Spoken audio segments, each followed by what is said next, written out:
All right. Finally, this interview comes.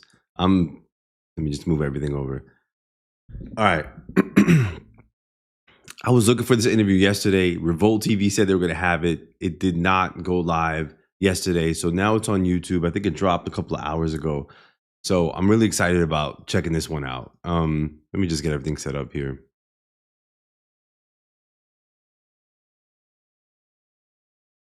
All right. Okay, this is the interview. That's it. We're going to see what JCole has to say. So I'm just going to watch this and let's just react to what's going on. All right. JCole confirms the Diddy fight defends Drake and explains Kendrick apology. All right. That's the way they wanted to title it. Let's check it out. Yeah, my girl can't be a stylist neither. When she's fixing somebody's collar, I don't know what may happen next time she...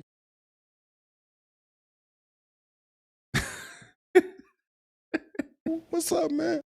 I'm just saying, like, a lawsuit, bro. Lawyers? You know, it wasn't like that. I'm just saying, bro. You got niggas like... Come here, give me a hug, man. All right, man. That's what I was waiting on, man. Oh, come on.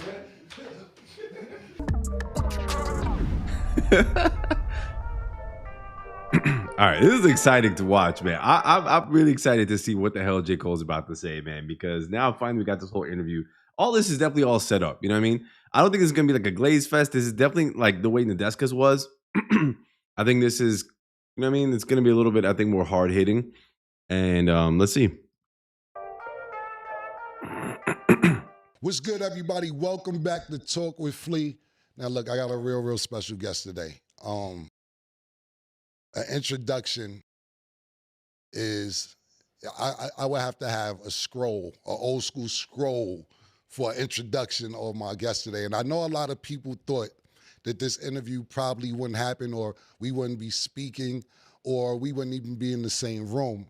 But today, I have a good friend of mine who stopped by to talk with Flea, my man JCole. What's good, bro? Ooh, what's up, bro? Yo, how you feeling, man? Thank you so much for coming, man. Thank you so much for coming. So let's just get the elephant out the room. So, right, because your fans is on me. they on my ass. Your fans probably on me. They on my ass, right?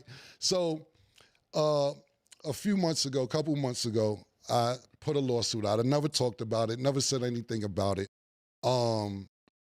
And the reason I did it is because I just felt like, damn, when he called me to do something, he kept kind of brushing me off when I asked for a favor. And then I kind of scrolled down and looked at when the first time I asked you to do something, the shit said 2022. And I was like, hold up, man. So yeah, it gave me a time to do something, time to do something. And then we actually talked, and I appreciate our conversation, because you're like, yo, if you feel a way, just say something. But this is my process, Cam, that when I write a rhyme, I'm trying to have the best rhyme I'm doing. When I do an interview, it's because I have something to promote. Right. So I was just basically going off what you told me. Right. And I'm like, this is kind of a long time from what you told me. Fact. So let me ask you this. When you first seen the lawsuit, because I never talked about it. Right. What was your emotion when you see it? Yo, I was like, I ain't gonna lie, I was like hurt, almost disappointed, like, cause I got so much respect for you, you know what I mean? And I look at you like I know you are as a stand-up person, you know what I mean? And so in my mind, I was like, nah, Cam, not you, like, because even when you said like I was brushing you off, it's like, you got to clarify for them what was happening was Cam did two things for me, and he did them bitches quick. Mm-hmm. When I wanted you on the 95 South intro, what you need, boom, boom, I got you. I fuck with you. Right. I don't even fuck with a lot of niggas. I fuck with you, boom, boom, man, I appreciate that shit. Right. Then when in the studio, What's up, John? when we did What's up, Holla Girl? I'm Ready, we remade I'm Ready. I'm like, yo, we got to get Cam on this. This shit'll be legendary. Right. When I hit you for that, nigga came through damn near immediately. Like, we just happened to be in New York same time. Right. Verse in 15 minutes, you did not tell a lie when you said that. Nigga knocked the verse out. I just went to the bathroom, damn near. You know what I mean? Right. I walked in the other studio, hollered at niggas. My engineer came in like, yo. There. You said what? Corday was there. Corday was he was there that day? Yeah, he was there that day. That's right. Yeah. Shout out to Corday too. Yes. Shout out to Corday. So so you did that shit quick as fuck. So mind you, as soon as you do the verse, in my mind I'm like, I say, Cam, yo, let me get your lawyer info. Let me get your manager info. Real quick to tap in, when I did my verse so quick, it's like, you know, because I've been in the game a little longer than you, but it seemed like you was verifying, like you listened to it. Not saying you fuck with it, but you was like, nah, I ain't do this quick. It's almost like you study my shit. That's why I'm saying I understand where you come from being a lyricist. I remember you sitting there like, nah, this shit is all right. Nah, you know why? Because I'm listening. When I go back and I listen, right, and it's almost a weird place for me because it's like, yo, you can, right. So but I still when I'm listening, it's your project though. There you go. So I'm listening, almost afraid, like. You don't want to tell me. I don't want to have to tell Cam, like, yo, Cam, right. did you reapproach? Right, so right. If I'm listening like that, it's really but I respect that. Then I'm hearing, I'm like, nah, this nigga went crazy. Like, that's, you smoked it. No, so, you know, when you was leaving, you so cool, nigga smoking a black and mild on the couch, you know what I mean? Nigga knock his verse out, and then when you leave, and I say, yo, Cam, like, let me get your lawyer info, you know what I mean, or whoever, so I can get you paid. I'm on that early. Mind you, we did this song a long time ago. Right. You like, nah, don't worry about it. You know what I mean? Like, I'm like, nah, Cam, not like, please, like, you know what I mean? You like, absolutely, nah, trust me, this is don't true. worry about it. So, in my mind, my not for you, but in general, my spidey senses will normally go up. Right. Because in my mind, I mean, you know, when definitely like see what he's gonna say here, but you know, if someone ever does a favor and they say don't worry about it, you gotta be careful because you know they're gonna come back with something. You know that if someone did something, unless they are your loved one, like a good ass friend, a loved one, that really just means like, yo, don't even worry about it. I got you, because you know you guys have a mutual relationship at some point. You know that'll reciprocate naturally, organically, not like demanded. But if any kind of like professional relationship, any distance, there ain't no way, in my opinion, that someone's gonna try to do a favor for you and not want something in return in a type of way. So as we've seen 2 years later, you know what I mean? Like Cam said, nah, don't worry about it. But he held on Cole. I'm not blaming Cam. I'm not saying that he's wrong for it, but I'm just saying, he said, I got you. I'm gonna do your verse. I'm gonna do your solid. He gave him the verse. He said, nah, don't worry about nothing. But he held it on him, saying, you got to do this interview. Held it to his head for 2 years until he finally, you know what I mean, came to all that because of the verse. So all that just to say that, again, I'm not mad at Camron for doing it. I'm just saying it shows you that when people try to do you a solid or a favor, if they're not like loved ones, you got to be careful because they're going to definitely want something in return. I'm like, I don't want nobody thinking I owe them a favor. Like one, I do Cam a favor anyways. I pay him and still do whatever. Nah, but see, that's where j.Cole's messing up, bro. J.Cole he's like kumbaya, man. Like, you know, even at his age, he should know. I don't want to do him a favor. What do you mean you don't want to do him a favor? Of course you're going to do it. You're going to do something back for him if he did you a verse. There ain't no way you're in a professional relationship. Another artist gives you a verse and you thinking, I don't want to do nothing back. Like that doesn't even make sense, Cole. Favor is, you know what I mean? So it's like, this shit would never get weird in my mind. Right. I'm like, cool, he insists, I ain't going, you know what I mean? Like, I'm not going to trip. Years go by, the song, remember I told you the song was probably going to come out in like a few months or something. But my process is like, clearly it took me 10 years on this album. So my process is so much that it's like, that song didn't drop till 2 years later, a year and a half, whatever it was. So the song dropped, boom, boom. I give you very short notice that the song is going to drop, you know what I mean? But I'm like, yo, you still cool with us putting this out? You're like, cool, no problem, boom, boom, boom. So when it's time to do the paperwork, now I've learned my lesson. You also taught me a good lesson. I do appreciate that.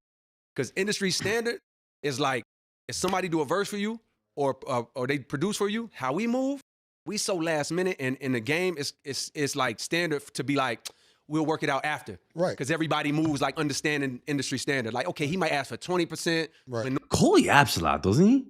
Like, I just feel like Cole talks a whole lot. Like, bro, like you talking, you know, it's so funny because J.Cole, like, he was always so mysterious. Like, I feel like he's hardly ever done interviews. You know, he stayed so quiet. But damn, when he gets on these damn these interviews, bro, he yaps like crazy. Like, yo, wrap it up. We're done with this law. I get the lawsuit. He's still on this thing, bro. 6 minutes in.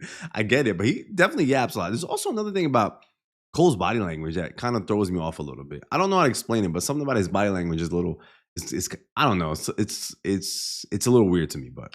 Normally it's 15, no problem. But he ain't gonna come and ask for 70%. Like, so we'll handle it after, boom, boom. So the lawyer came back on our side, I don't know, a month later after they trying to figure the paperwork out. After Might Delete Later drop. They're like, yo, did you tell Cam you'll do a swap for an interview? Boom, boom. I was like, no. First, no. I told him I'd do an interview, and I will. I still got a plan to do an interview for him. Right. But I ain't say it was a swap. Like, right. It wasn't a swap. It wasn't a verse for an interview. Like, I'm gonna go do Cam. Right. But it's not based on the verse, right? Gotcha. So they come back with some crazy number, like, all right, he want 300,000, some number where I'm just like, what the fuck? I'm like, all right, shit is going on. And then right after that was the Kendrick and Drake shit. Right. So much shit has happened in my life.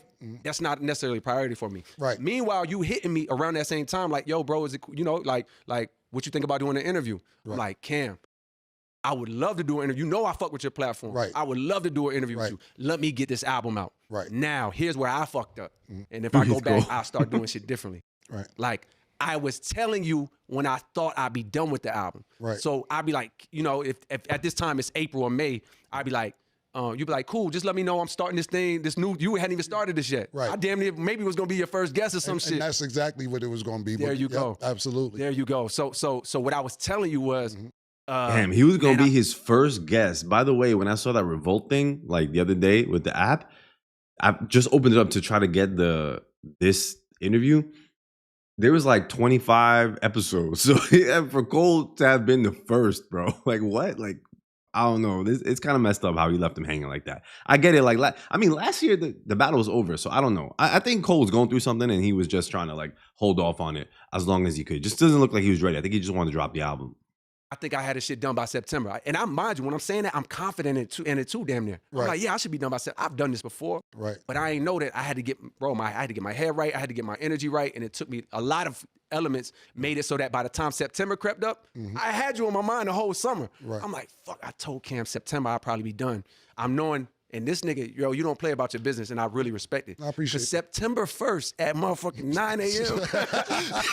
This nigga Cam was on my line like, hey, what's up, bro? Like that's why it's like I see how you built such a successful business. I appreciate that. Every He time thought I he gave could you get a it date, for free. Right. I don't know if you got an assistant, a schedule. Yeah, he damn sure thought he was gonna get it for free. I'm like Cam too. I mean, he waited. He told him September. Call your ass in September, bro. You said September, I'm calling you in September. You know what I mean? So he did the right thing. If that shit is up here, every time I gave you a date, you was on me on that date. So the first time you hit me September, and I'm like, fuck, I gotta tell Cam it's not September. Right. Cam, it's not September, boom, boom. Like, I'm not there yet, boom, boom. I think it'll be realistically March or whatever I say, right? I give you another date. Right. Everything's cool. All right, come on, we get it, bro. Move on. You like, cool, just let me know, boom, boom, God boom. damn. You double back around March or whenever the next thing is. Whenever you told me to hit you, like I was every saying, time you double back, but the next time you double back, I also wasn't ready. Right. And mind you, the whole time, you don't know this, but I was telling you the other day, it's like, every time I had you on my mind, like, fuck. Like, I'm behind schedule. Right. But somewhere in my thoughts, I'm thinking about you. True, I told Cam I'll be done by such and such. Just real quick, right? Me being on your mind. Poor Cam, he can't say a damn thing. Camron can't say a damn thing. The whole he's just like, right. Meanwhile, Camron knows the whole story anyway. So he's really telling it for us. Honest pause. Yeah. And let's just. That's my first part. Yeah. Because you said it like 3 times. I was gonna let it slide, but I won't be on your mind that much, man. So I just want to get that out the way real quick.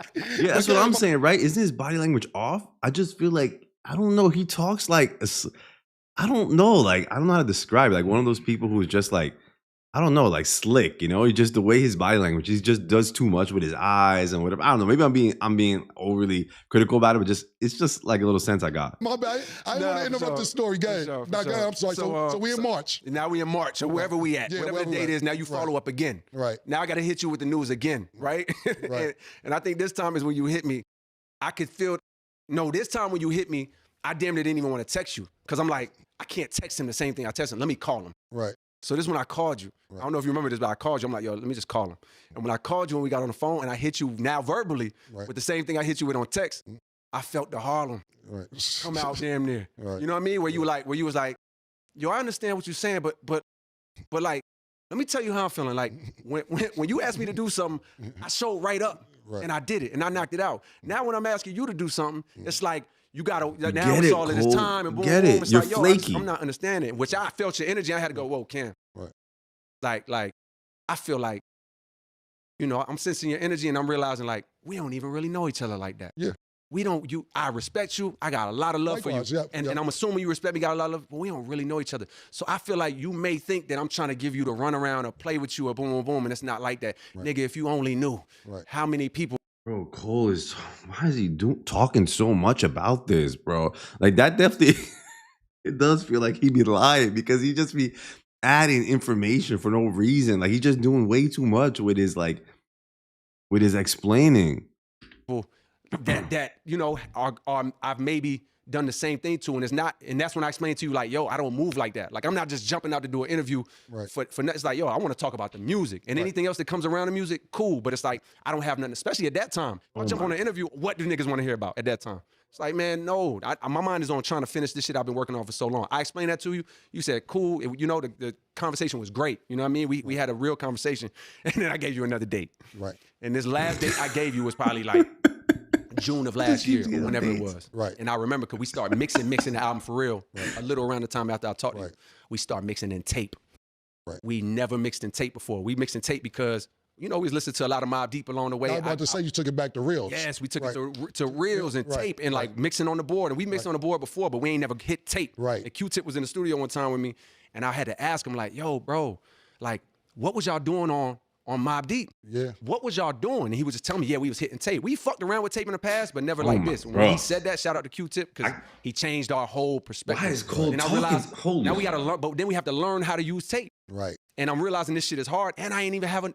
Now I got to get another tape. What is he yapping about? What is it enough? Right. So now me and my engineer and my team, we trying to learn something new on the fly. So what would have normally took 2-3 months for us to mix on Pro Tools is now taking us dumb long. Like, so by the time June comes and you hit me. The first 2 albums are on tape, right? There you go. So you know niggas carrying the whole reels to the thing. Exactly. You probably gotta wait mad long for them to pull up the mix. Yeah. Like, that's how it is. Every time people don't not understand it, but you understand, which is like when you mix, if I mix on Pro Tools right now, if I got a Cam song that I did and it's mixed on Pro Tools, I could pull that shit up in 0.3 seconds. The whole mix, everything. It might take 10 seconds because it's some plugins and shit. Right. When you got tape, every time we switch a song, you gotta fucking send every track to the board. The board gotta go to, or some shit, the board gotta go to tape. All of these tracks on the tape, you gotta send it back to the board.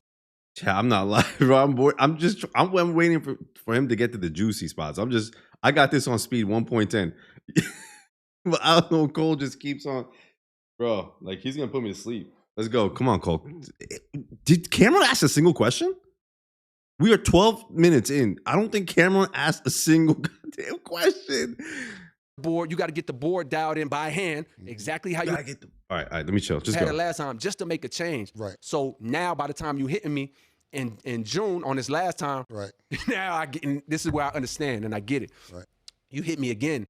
And you like, hey, bro, like, you know, what's good? I'm checking back in June 1st, like you told me or whatever. Like, hey, what's good? Right. And now I got to hit you with the heartbreaking text for me. Because I'm like, fuck, I don't want to tell this nigga. Damn, and Cole. what I tried to do on the last text with you was to say, like, Cam, let's not do it like this no more. Right. Let me just tell you, this album is coming out, but let me just hit you. You the first person I'm coming to see. Everybody on my team been knew that. Right. So let me just hit you as soon as I'm done for real. Right. And then you the first person I'm coming to see. Right. Your text back was like, yo. What's funny is he wasn't the first person he was coming to see. He saw Nadeska first. The first interview he did was with Nadeska. He's still lying. 2 years later, he's still lying to the guy. First person. I'm going to come see you first. I swear you the first person. Wallahi, you the first person. Nadeska, listen, we got to do the interview. Don't worry about Cam. Respectfully, like you've been telling me for a long time you was gonna do this. So like, if you can't make it happen in the next 2-3 weeks, like, yo, let's not even worry about it. And I was like, yo, I definitely can't do the next 2-3 weeks. And you was like, cool. So then this the other last part. I know it's a long story. No. Take your time. I'm glad you're so in depth. Yes. Like I said, listen. J.Cole fans. I'm one of the J.Cole fans. I appreciate it. Cam, you're lying. Cole, don't do this. Yeah. And it's nothing personal. It's nothing. But this is process. So I'm glad you're being this detailed about it. For sure. For me. Yes. Thank you. Yes, no doubt. Camron seems kind of starstruck with J.Cole, doesn't he, a little bit? He feels like I don't know, like he's in love. I mean, J.Cole is a superstar, but I mean, so is Cam in a way. But he just feels like he's really, you know what I mean? He was waiting for this interview. Yeah. So now, and mind you, even when you sent me that text, this is the crazy part. Even when you send me that text, like, yo, don't even worry about it. In my mind, I know, Cam fed up with me. But Cam don't know. My plan is to still. You didn't know this, but Eve knew, and everybody on my team knew. Like Cam, like he kind of done with me, but he don't know. As soon as my album drop, I'm still. Okay, he said This is so painful. Just bear with it, man. Just go in and out. I'm waiting till he gets somewhere, but he's still talking about this story. Coming to see him first because I told him I'd come to his show. You know what I mean? Like, so that was still my plan. Right. So the last wild thing that happened to me, to answer your original question, which was how did I feel? Right.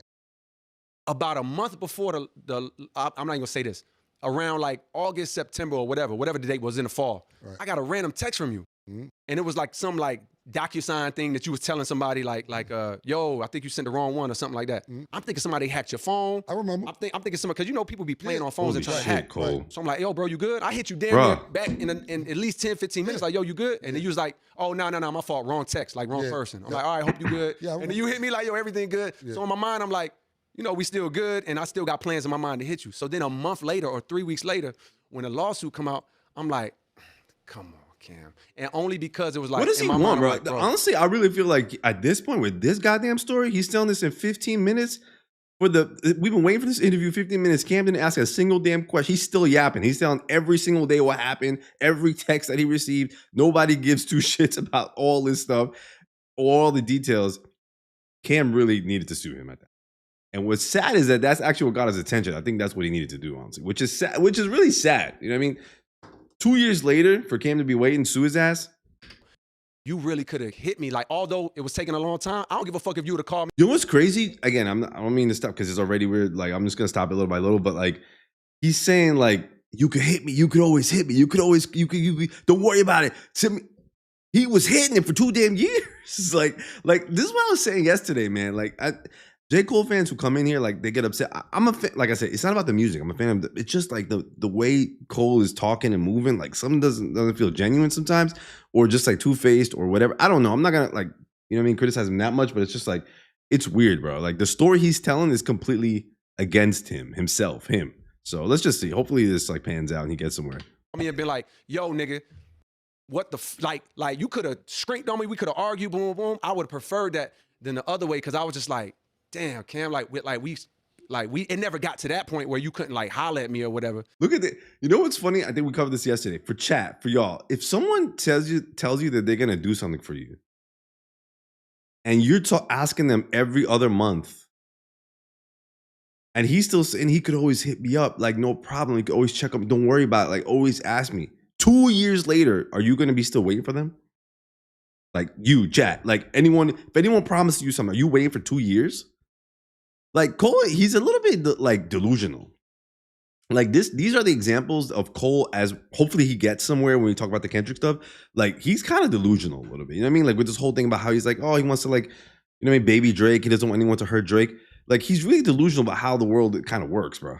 Because like that's wild for you to sit there 2 years on someone and keep saying, I can't believe you did that. Like, you could just texted me. Like, how like, why are you up here for 15 minutes saying that? Just be like, yo, bro, I effed up. You know what I mean? You had every right, bro. We're done. You know what I mean? Like, I messed up.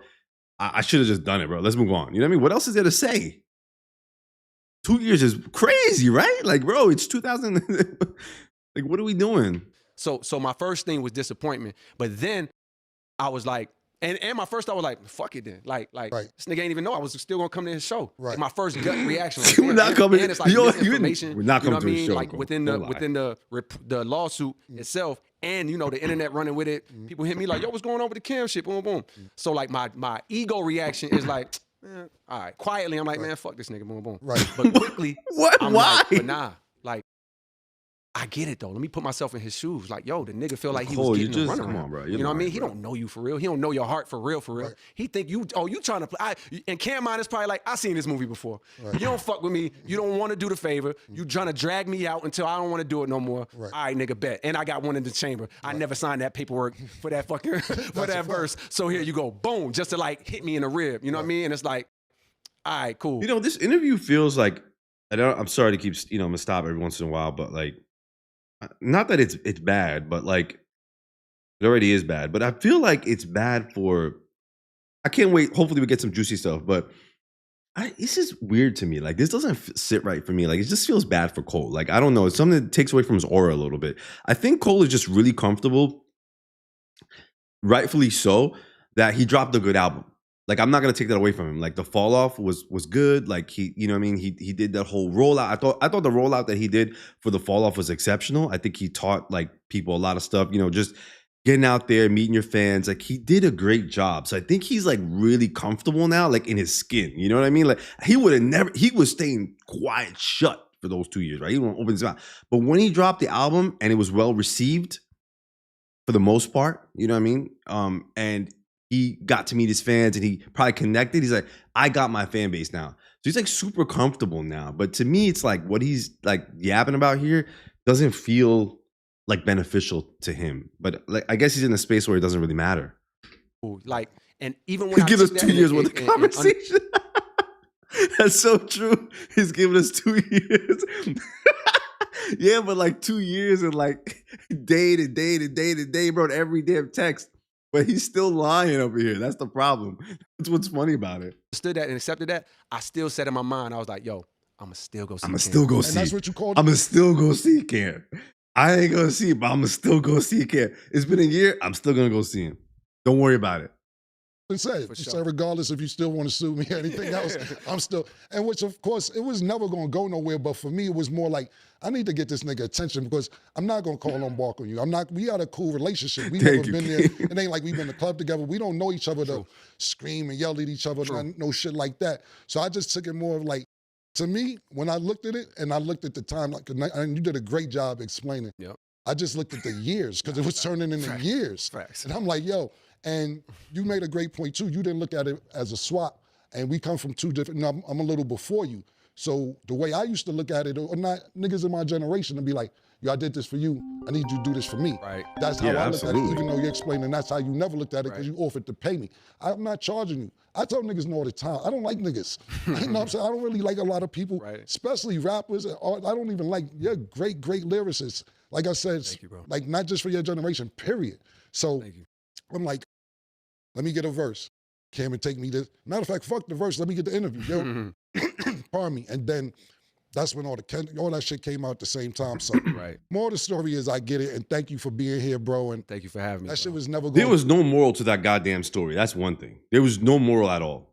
It was a waste of time. But finally, are we over with this goddamn story? All right. One thing I really hope Camron sues him still. Camron gotta get those lawyers right back. Make sure they sue his ass real quick. He needs something from this guy. Because he just wasted 1/4 of the interview. Go nowhere for us to lawsuit anyway. It's just like, I need to get this nigga attention. Because I did feel like I did a couple things for you like that. Because I respect your craft and what you do. Thank you. You know what I'm saying? So and I appreciate you. I'm glad we here, man. Me too, man. I'm glad we here, bro. And like I said, that shit wasn't never about nothing. It was more like, yo, bro, I did this shit for the nigga. But at the end of the day, your process, like you explained to me, is your process. Let's get on to some better shit. How did you get your first deal? What's the process of that? Okay. Come on. Damn, this was the days when having a deal mattered, right? Like, go, Holly Girl, do your thing. I'm the last one. We'll probably be here for a little bit.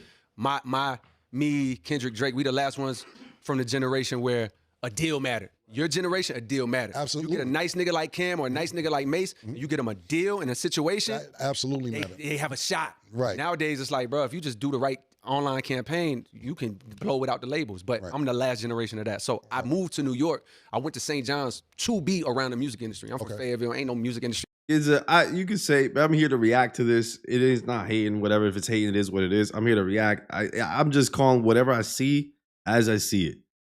You know what I mean? It has nothing to do about j.Cole's music, but he definitely moves kind of funny. And that's what we're here for. We're here to have fun, man. I don't care whether Cole, like, we're not here to like pump up Cole and promote him. It is what it is, you know what I mean? But let's just watch it. Let's just take it as it is. I think a lot of bullshit happened. I mean, right now, the first 15 minutes, he owed Camron an interview. He flaked on him. Bad. 2 years. He flaked on his ass. And he's over here telling us a story, and it just doesn't look good. It is what it is. I mean, shit happens, but whatever. You know what I mean? Let's move on. Now he's talking about the first time he got signed. Let's see. There's a group, my mentors, they call Bomb Shelter. Like, they like a almost. They were so fucking good. Imagine the best group from Harlem, but they never made it. You know what I mean? Like, they that in Fayetteville. Gotcha. And I peeped like, oh, they didn't make it, not because they wasn't good enough, but because they wasn't around shit. Back then, you had to be around. So I'm like, yo, I'm going to go to school in New York to be around it. So after some years of being there, I'm like, damn, I got to get my foot in the door. And I got to shout out my man. His name is Mike Rooney. He's Corey Rooney's nephew. Okay. But he not like a nepotism nephew. He damn near his uncle. He ain't get it off the strength of his uncle. Right. You know what I mean? If anything, his uncle might have made it harder for him. You know, from what I understand, and he had to get it on his own. And he heard I had a song called School Days, and he heard this shit on my MySpace. It's a long story, but he ended up connecting me with Kirk Lightburn. School Days. Speaking of that, if anyone, I don't know why he called it that, but does anyone saw Spike Lee's? I think that was like Spike Lee's first film, like independent film. Might have been even a student film. I don't remember, but it was like before Do the Right Thing. Very old. I don't know the age of people in the chat, but like still fun, man. Spike Lee's old movies are definitely worth watching. And School Days was one of the first one. And I think School Days was a lot about. That's funny because School Days was a lot of content about colorism, also. And it was interesting. A dude that's like really tight with Mark Pitts. Right. So Mark Pitts, it heard. Shout out to Mark. Shout out to Mark Pitts, Gucci the Don. It's like he heard Lights Please, a song I got called Lights Please, and he saw the vision. Right. And he brought me in. And eventually he ended up taking it to Jay. Okay. You know what I mean? And Jay like heard it. Mind you, this is a year after I waited outside. Right. It was a baseline and Rock the Mic for Jay trying to pass him a beat CD. Right. You know what I mean? And he ain't take the shit. He like kind of dubbed me. Right. And it taught me a lesson like, nigga, you ain't gonna get it like that. Yeah, that's not how you want to get it. Right. And a year later, via Mark Pitts, you know what I mean? Mark had a vision to take me to Jay, and Jay heard it, saw the vision, and signed me. Right. Is there anybody before Jay that you seen that celebrity-wise the man shut you down, or your mom was just strictly get the Rock Nation or Jay-Z or whatever? You know what? Rock Nation didn't exist at that time, but me standing outside for Jay, it wasn't me trying to get a deal. Right. I'll make beats too. So it's like, in my mind, I'm like, damn, I seen Kanye like got in with the producing shit first. Right. Maybe that's an end for me. And the news had dropped that Jay was working on American Gangster. Okay. You know what I mean? But the article was saying he wasn't necessarily done. Like, right. So in my mind, I'm like, I'm ambitious. You know what I mean? I believe in myself. So I'm like, I was at work. I'm like, yo, as soon as I got home, I made 2 beats, threw a hook on one, put 7 other beats on the CD. I put the American Gangster cover on it. Like I slid that shit in a CD book over my volume 3. I had a volume 3 or volume 2. So I took the cover out, put his American Gangster cover in, black and white, little printed version, and stood outside trying to get him a beat CD with a hook on it. You know, I always thought he was an introvert, but when I watch these interviews, he does not feel like an introvert to me. You know what I mean? He feels like an extrovert, bro. That's what I'm saying. I don't know. That's how I'm taking it as I see it. But one thing I do respect is I do like Cole's initial grind. You know what I mean? It's interesting how I liked when he showed Nadeska I think that was his room, I guess, where he used to make beats. That was interesting, man. Like seeing him make beats. There's one thing about Nadeska's interview that I really liked where he talked about how when he felt a little off of it when it came to hip hop and how he wasn't in tune anymore. And then he like came back to his room and started like reflecting on like what he originally started. I like that. That's like the good part of JCole that I like. The grind, the passion. He has that for sure. Thinking if he in my mind, he was gonna go upstairs, put the CD in, hear it, go get that young kid from outside. You know what I mean? So I thought that I wasn't even thinking about it signing to Jay-Z. I was just thinking like, oh, maybe I can get my beats off. Right. You know what I mean? And get on like that. I only thought about signing a Def Jam or to a label. I never thought about a Jay-Z or something like that. But it worked out for me. But that's what I'm saying. Was it nobody ever said, fuck out of here? Did you see anybody else celebrity-wise that you may have tried to get on to, but that was just your focus? Nah. I will say, no, nobody ever shitted on me or dubbed me. Right. But I do know that at one point in time, 50, I think Shy Money and shout to G-Unit Hove from Queens. Right. They was trying to put, I think, 50 on my shit. You know what I mean? This is around the time, right before when I was knowing Mark, before Jay had heard my shit. Right. And I think they played my shit for 50. And what I was told his response was like, mind you, I had like I had this song called Lost Ones. I had Lights Please. I had Simba. I had hard shit too, like where you could tell I could really rap. Right. And I think 50 reaction from what I heard was, I can't sign this nigga, his jeans too tight. You going off the image, right? Right. I mean, I get it too, because I mean, guess what? That shit wouldn't have made no sense, me going to G-Unit, you know what I mean? But shout to Shy Money, you know what I mean, and Hove, who seen the vision. Right. You know what I mean? How was that? How was your experience working with Hove or getting to Rock Nation, being like the first artist over there? Mm-hmm. What was that like for you? Honestly, bro, I think by that time, I missed the heyday that you got to experience. Right. You know what I mean? Y'all damn near missed it. Yeah, we caught the tail end of it. Tail end. Y'all caught when that nigga was probably on his way out. Like, man, y'all niggas have it. Like, I missed the era when it was actually like a real squad and like a real label based off of like a rap energy. So when I caught it, it was straight. I think I caught him on straight CEO mode, where it's just like, all right, look, I'm gonna sign this artist. I'm gonna spend X amount of money on him. Right. I'm gonna give him some time in my office to have a couple pep talks with him. But like, nigga, you gotta go. It's sink or swim. Right. You know what I mean? Right. Like for the most part, I don't think he had the care, and I understand it at this point to necessarily be like, you know, having his arm around me or coaching me up, which I appreciate because you know I prefer the way I got it, which was like on my own for the most part. Other than, of course, just the affiliation with him alone, life changing. Let alone the investment from his company. You know what I mean? So.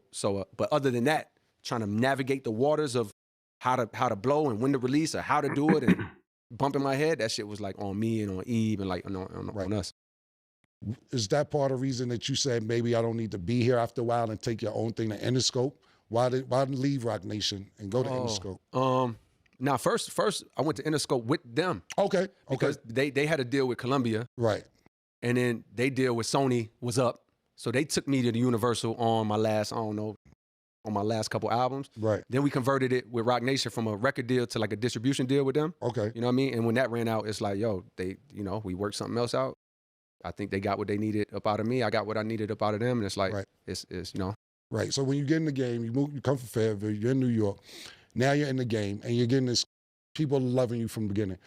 Is it what you expected when you first got in, knowing that people from your town didn't make it?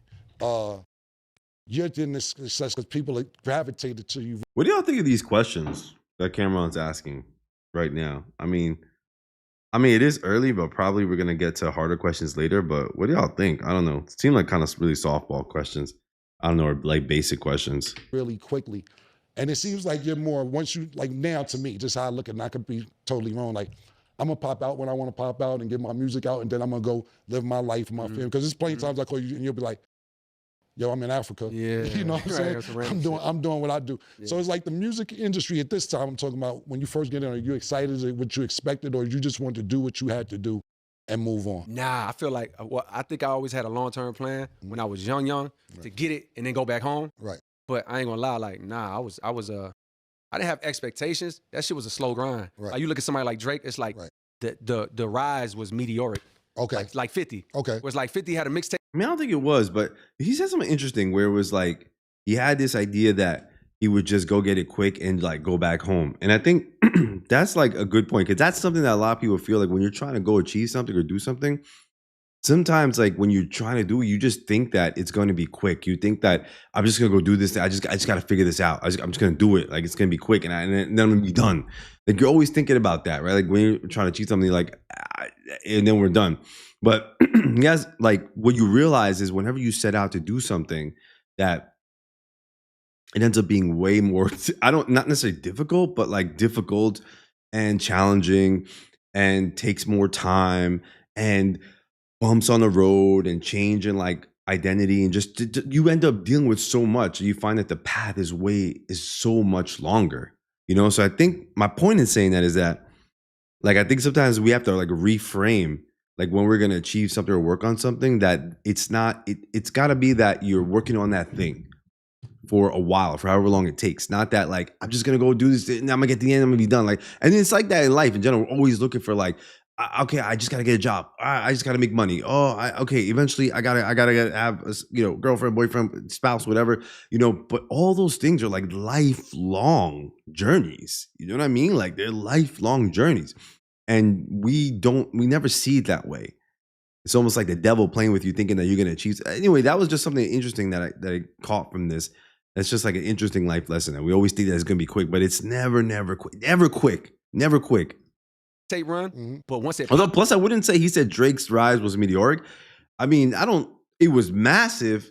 I don't think it was necessarily fast. I mean, Drake, as much as I'm not a huge fan of Drake. I mean, like as Drake, for sure, no one could take away like all that he's done, and I think it's taken time. Plus, he had Young Money behind him. He had Lil Wayne. I mean, when you have like a superstar picking you up, I think really, I remember like back. It was just the fact, like just him doing features, like Lil Wayne was just so big that Drake just getting a feature, or I think he did features on, I don't remember, man. Was it like Lil Wayne just did collab? I don't remember which songs, but just those just took Drake to the next level, because Wayne was just so like hot, viral at that time. Wayne was everything. So just getting that You know, I wonder if Drake ever really repaid Lil Wayne for what he did for him, because really Wayne is really, I think, who made, at least not made, because obviously it took him time, but like he's the one who really gave him his shot. I don't think anyone would have really paid attention to Kendrick to Drake if he didn't have the Wayne cosign. It was like, oh shit, my shit never did this. My shit was always this, which I feel grateful for, because it's like, yo, God blessed me with the opportunity to adjust as it grew. Right. You know what I mean? Like I remember going to Miami because first of all, I come from a squad of friends that like we like party harded. We party hard niggas. Like, you know, I spent my first parties was the skating rink, and I made sure I was religiously there from 7 years old, Friday night, Saturday night. Mom, going to the skating rink. I used to walk up there. That was my first job. It was my hangout spot when I was 11, 12. And then that turned into the teen clubs as a teenager. Then that turned into the college parties when I went to college. And then once we was out of college and broke, we still trying to find a way to get into the club free before 11 or boom, boom, boom. So I say all that to say, we used to go to Miami, even just as college kids, like spring break. You know what I mean? You know how that go. And I remember the first time we went to Miami, and it was like, I think maybe the warm-up had just dropped or was about to drop, or maybe the news had just dropped about, you know, I signed to Rock Nation or whatever. And I remember like 2 people noticed me or something. You know what I mean? And I was like, oh, we look at, Eve looking at each other like, oh shit. Like, Let me tell you, speaking of Miami, has anyone ever been to Miami from here? I don't know if y'all from the US, but Miami's definitely like a place for, I don't know. I feel like, at least when I went, I think I've been to Miami, once. And it definitely feels like a place for singles, bro. But I went as a family man with the kids, and I just was like, oh my God. Like, it was really rough. Like, I mean, like being there. I remember one time we were, so out there, like, so being from Jersey, like, so out there, like, everybody was wearing thongs out there. All the females were like thongs all over the place. So you're there like as a family man. I remember one time we were in line. We were at a store, so we were going shopping for some beach gear, and I had my son with me. It was like, I don't remember how old then, pretty young, but like we were online, and like right in front of us, like the woman in front of us was at the, and I'm not mocking whatever she had on a thong, but it was just like my son who was right in front of me. I guess like he was super confused, you know. It was like, Dad, like, I was just like, yeah, you know, people can wear whatever they want, you know what I mean? He was like, but her ass, like her butt, she's showing her butt. I was like, oh shit, like, and he said it out loud. I was like, oh God, that was like the last time I was gonna go back to Miami as a family man, at least. Like somebody randomly come up to you like, yo, you j.Cole? It was like, oh shit, and then the next year it was like, okay. Maybe the warm-up was out, you know what I mean? And like I had a little bit more motion. Maybe it was like now 500 people recognize you. And then that next year it was like, oh, I couldn't even go out there no more. Like, got you. You know what I mean? So, but I had a good time to like adjust. And I ain't had no expectations, but I did enjoy the process of it, you know what I mean? And I wasn't thinking like, man, let me hurry up and get this shit over with. If anything, I was enjoying that shit a little too much. You know what I mean? Like it might have threw out some of my discipline. Got you. So people know you play basketball as well. Like you're about to go play basketball. When China, you told me? Yeah, like on some random you told me, shit, call me, I'm playing professional ball in Africa. Like Canada, I spoke to Drake one time, like, yo, I went to see j.Cole. He's playing ball in fucking Canada. You're playing professional basketball around the world. So for me, right? I was either basketball or rap. I didn't really have no other plan. I didn't have a plan C, plan D.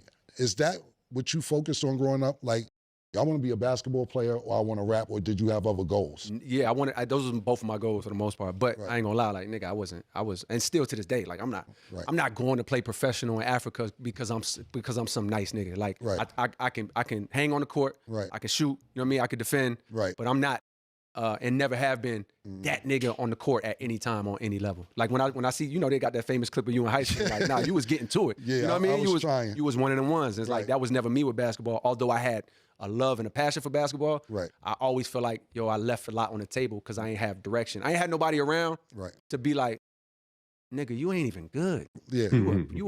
You're a supporting player on your high school team. You're not even that nigga. Like, I had nobody to say that. So, but I always kept that love and that dream.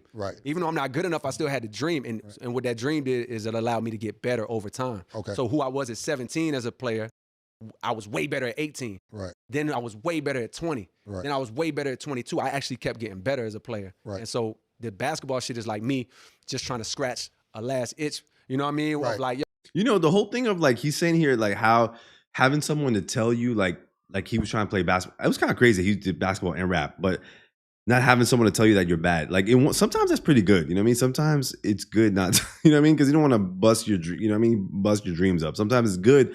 Like you do need like a mentor or someone to tell you, but also sometimes people tend to, you know what I mean? Really shit on your dreams. You know what I mean? So sometimes in one sense, it is good not having someone to keep telling you. You need guidance, but sometimes someone to tell you like, you're not that good, get better. You're not that good, you need to get better for sure. But sometimes people can be harsh and like shit on people's dreams, you know, and then get the person to stop doing what they love. So if he loved basketball, whether he was that good or not, it's fine. Like he could just keep pursuing it because that's something he enjoyed. Yo, let me see if I could do this. Could I train and be able to like go play professional? Right. Because these teams and these leagues are looking at it like, you know what? He not ass. Right. He could come be on the court, and he can give our league some publicity. Some publicity. So the China thing you're talking about is like, it's a team in Nanjing that from last year was offering me to come and play. And I'm like, you know what I mean? Like I'm looking at the clock, like, boy, I'm getting older. Like this might be my last shot. So I'm gonna keep my word to them and show up and play a couple games. Although I know, you know, I'm not in the best of shape because the album, but I'm gonna go out there and have fun with it. Why wouldn't you? Listen, niggas offer me a couple $2 to come play. I don't know about China. I'm gonna speed this up a little more. I'm going to Canada. I'm gonna go to Canada if I had a chance. Why China though? Because it's so far? I don't like going a lot of places if English ain't the main language. I don't even care if I have a like if I go do a show or we on tour, cool, but like you're going to spend time to play ball over there, like live a regular life. Not saying you can live a regular life, but just at the end of the day, nah, I've been to China. I remember I did a show in China, Shanghai. Shout out to Shanghai to the fans. And the crowd was going crazy. It was a Reebok event. And the cops made everybody sit down. It was like, watch the show sitting down. Damn. Yeah, I was like, what the yo, how are they going to enjoy the show? Right. And then told me to start over. Oh, that's great. I said, yo, what's going on out here? Yeah. But then we went to a hip hop club and it was cool. I guess because it was a big event, they turned it into something. But I like America, man. I really do. I like North America. Right, I feel you. Still driving a Honda?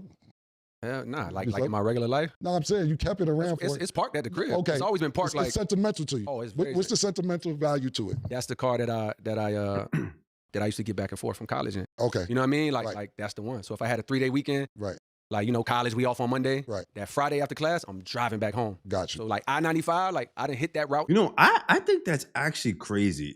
Joe Budden, I think, made some comments and a few people online that they thought like Cole driving the Civic was really performative.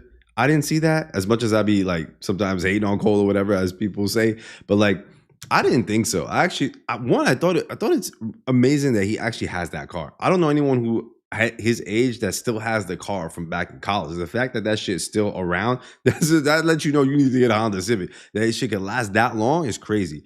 Like I thought he like went and found the old Honda Civic and used it like for the marketing, but like it was actually his Honda Civic that he used. Like that's even better. You know what I mean? Like I thought that was super smart. Like personally. Like, I thought it was super smart in the marketing, like him using the Honda Civic. And I get it. You know what I mean? People get it like that he's rich and why is he doing that and all that kind of stuff. It's, you know what I mean? It's just a statement, you know, that's all. I just thought it was just a statement piece. But I guess, you know, people who are these superstars see that as like, nah, you're kind of like, you know what I mean? You're patronizing people really, like, because you really have money. So why are you riding around a Honda Civic? You know, but I think he did it for himself, which is kind of cool. Like, I think he probably did it just for himself to feel what it's like to be humble again. Because sometimes when these people, you know, make it, I hear this a lot. Like people who like end up making it miss some of the simplest things.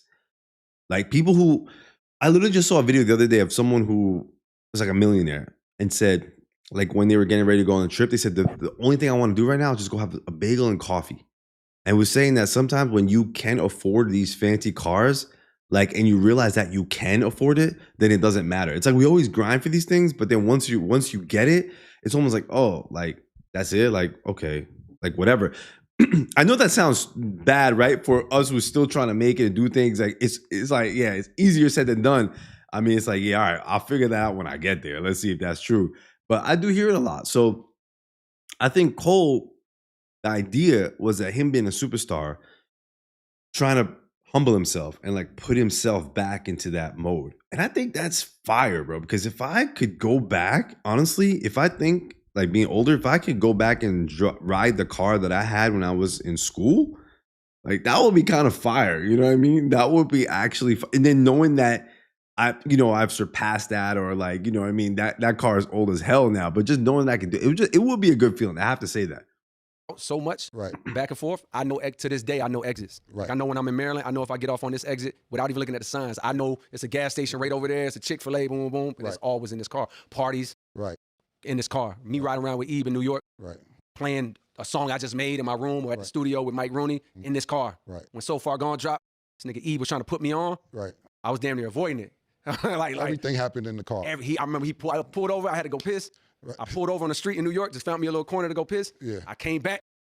He had So Far Gone in. Right. It's like he had to force me to listen to that shit. Right. And I'm listening like, oh my fucking God, in that car. You know what I mean? Right. God said from New York to Miami in that car. The first time we ever sold a physical CD of my own was in that car at North Carolina A&T. So yeah, I'm sentimental with my possessions. It makes a lot of sense. It was a rumor. Did you ever scuffle with Puff before? Or is that just all rumor? No, that actually happened. I had a... So, yeah, explain that. Nah, you know what? I damn near wish I could because it's such an ill story. Right. You know what I mean? But matter of fact, we did a podcast, me and Eve, like a year and a half ago, where we kind of ran through like the first.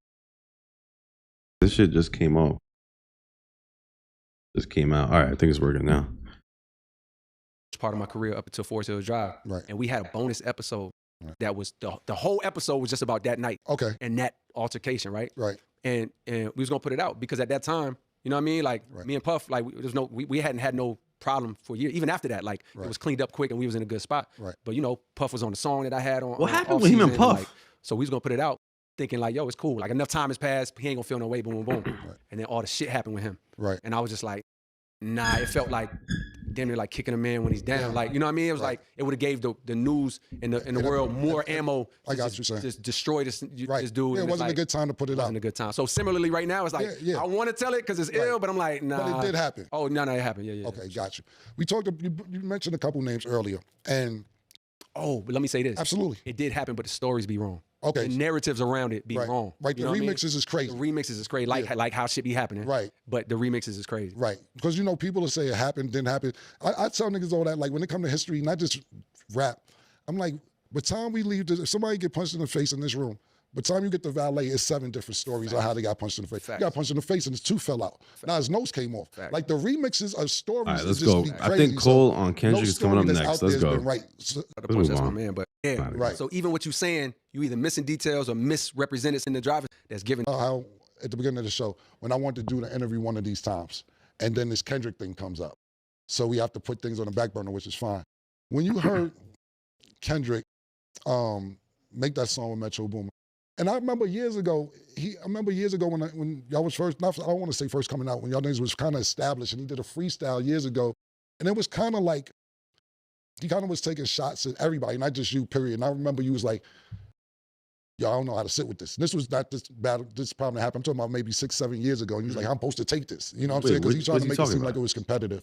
When this latest... It wasn't shots, too, when you really listen to that song. It was the control song you're talking about. Like, you listen, it's not a shot. You know what I mean? But the word at that time, it felt like the energy of it felt like a shot. You know what I mean? But like when you really bust it down, but that's nothing disrespectful in there. You know what I mean? But I understand what you're saying. There was something before. Now you was gonna ask me how did I feel when I'm about to ask you. Yeah, no, elaborate. I want you to be elaborate because I want to make sure I got it right. And if I don't got it right, check me to make sure not Cam. It didn't happen like that. Sure. You know what I'm saying? So when the Metro Boomin track just came out, or not just now, been a couple years now.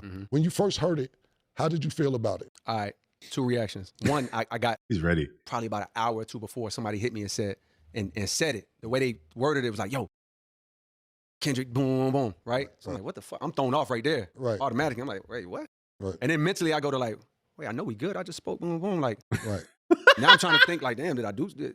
I'm not even hearing the song. I don't know what the fuck he gonna say. You know what I mean? Like, so I'm like, damn, did something happen? Did I do something? Did I say something? Boom, boom. Like, I'm confused almost. Like, sorry, it just sounds like, bro, it's like he's scared to death, bro. It's like, wait, what? Wait, Kendrick? Oh no. You know what I mean? Oh my God, remember that? Like that verse? I actually like his reaction here. Not knowing what the song's gonna be. Did something happen? Did I do something? Did I say something? Boom, boom. Like, I'm confused almost. Like, not knowing what the song's gonna be, only knowing what somebody, you know how this shit go. You send your shit to Spotify. You got blindsided. And then somebody at Spotify listened to the shit early, then they send a message to somebody. Somehow somebody knew and it got out and then it made its way to me. Gotcha. So an hour or 2 before, mind you, I go to sleep. I sleep by motherfucking 10 o'clock most nights, 9:30, damn near. So now I'm like, oh shit, let me stay up and hear what this is. You know what I mean? So I listen to it and I have two first reactions. My first reaction is, that shit is hard. Right. You know what I mean? Like, it's a hard ass verse, undeniably. The beat crazy, the song is ill. It really is. Like, he went crazy. That's my first reaction. Because I don't know what I'm listening for. You know what I mean? I'm like, that shit's tough. Right. My second reaction is, not now, nigga. Right. My second reaction is like it's no, nigga. This is inconvenient for me. And can I explain to you why? Absolutely. This is gonna be. All right, we're gonna listen, but I'm confused. This is what I mean. Like Cole, like first he said, I heard the verse and it was fire, right? I mean, all right. If you thought it was fire, fine. Then he says, but then it, like, I don't know what I'm listening for, but this is not convenient. This is not convenient. You know what I mean? So I don't know. Let's see what he's going to elaborate. But it's like, did you hear the verse or not? You know what I mean? You thought it was fire. Did you think it was fire or did you think it was not convenient? Like, which one? You know what I mean? Be long-winded, but let me explain to you Take your time. This is why we're here. Right at that time, I had just got off tour with Drake. I had went on tour with Drake. We did that. And I had Might Delete Later in the Chamber, which was the project that you on as a mixtape. Right. And then I had to Fall Off finished. I probably had to tweak a couple mixes, boom, boom, boom, but I had this album finished, the Fall Off, right? Right. So, but my Not Now, it was based off of that, but let me tell you something else. At that time, I had been working on the Fall Off, which was done. You know what I mean? Right. You know what I mean? And by the way, that somebody leaked it. I know who leaked it and who said it. You know what I mean? But it's cool. He put it out there. It's like, yo, he was on 2 joints. Right. You know what I mean? On the album. You know what I mean? Like, what? And it's like, yo, you know, and by the way, that somebody leaked it. I know who leaked it and who said it. You know what I mean? But it's cool. He put it out there. It's like, yo, he was on 2 joints. Right. You know what I mean? On the album. You know what I mean? Like, and on my mind, I'm like, meaning Kendrick. yes. Right. Was on 2 joints. Mm-hmm. So I'm just trying to paint the full picture of my state. Take your time. So I, in my mind, I'm like, oh, nigga, I've been working so long on this. You a big part of it, which I'm grateful for, because it's like, nigga, that was a part of my vision for it. Like having both of these dudes as a part of this. Right. On my way out, I wanted to like celebrate, like, damn, I'm really grateful to have done it at the same time as these niggas. Yes. Because I genuinely felt like, yo, like this is. So he wanted to have Kendrick and Drake, if I'm understanding this, on the Fall Off, which we know now, like none of them are on it. Because he said Kendrick had 2 features and he wanted to have Drake also.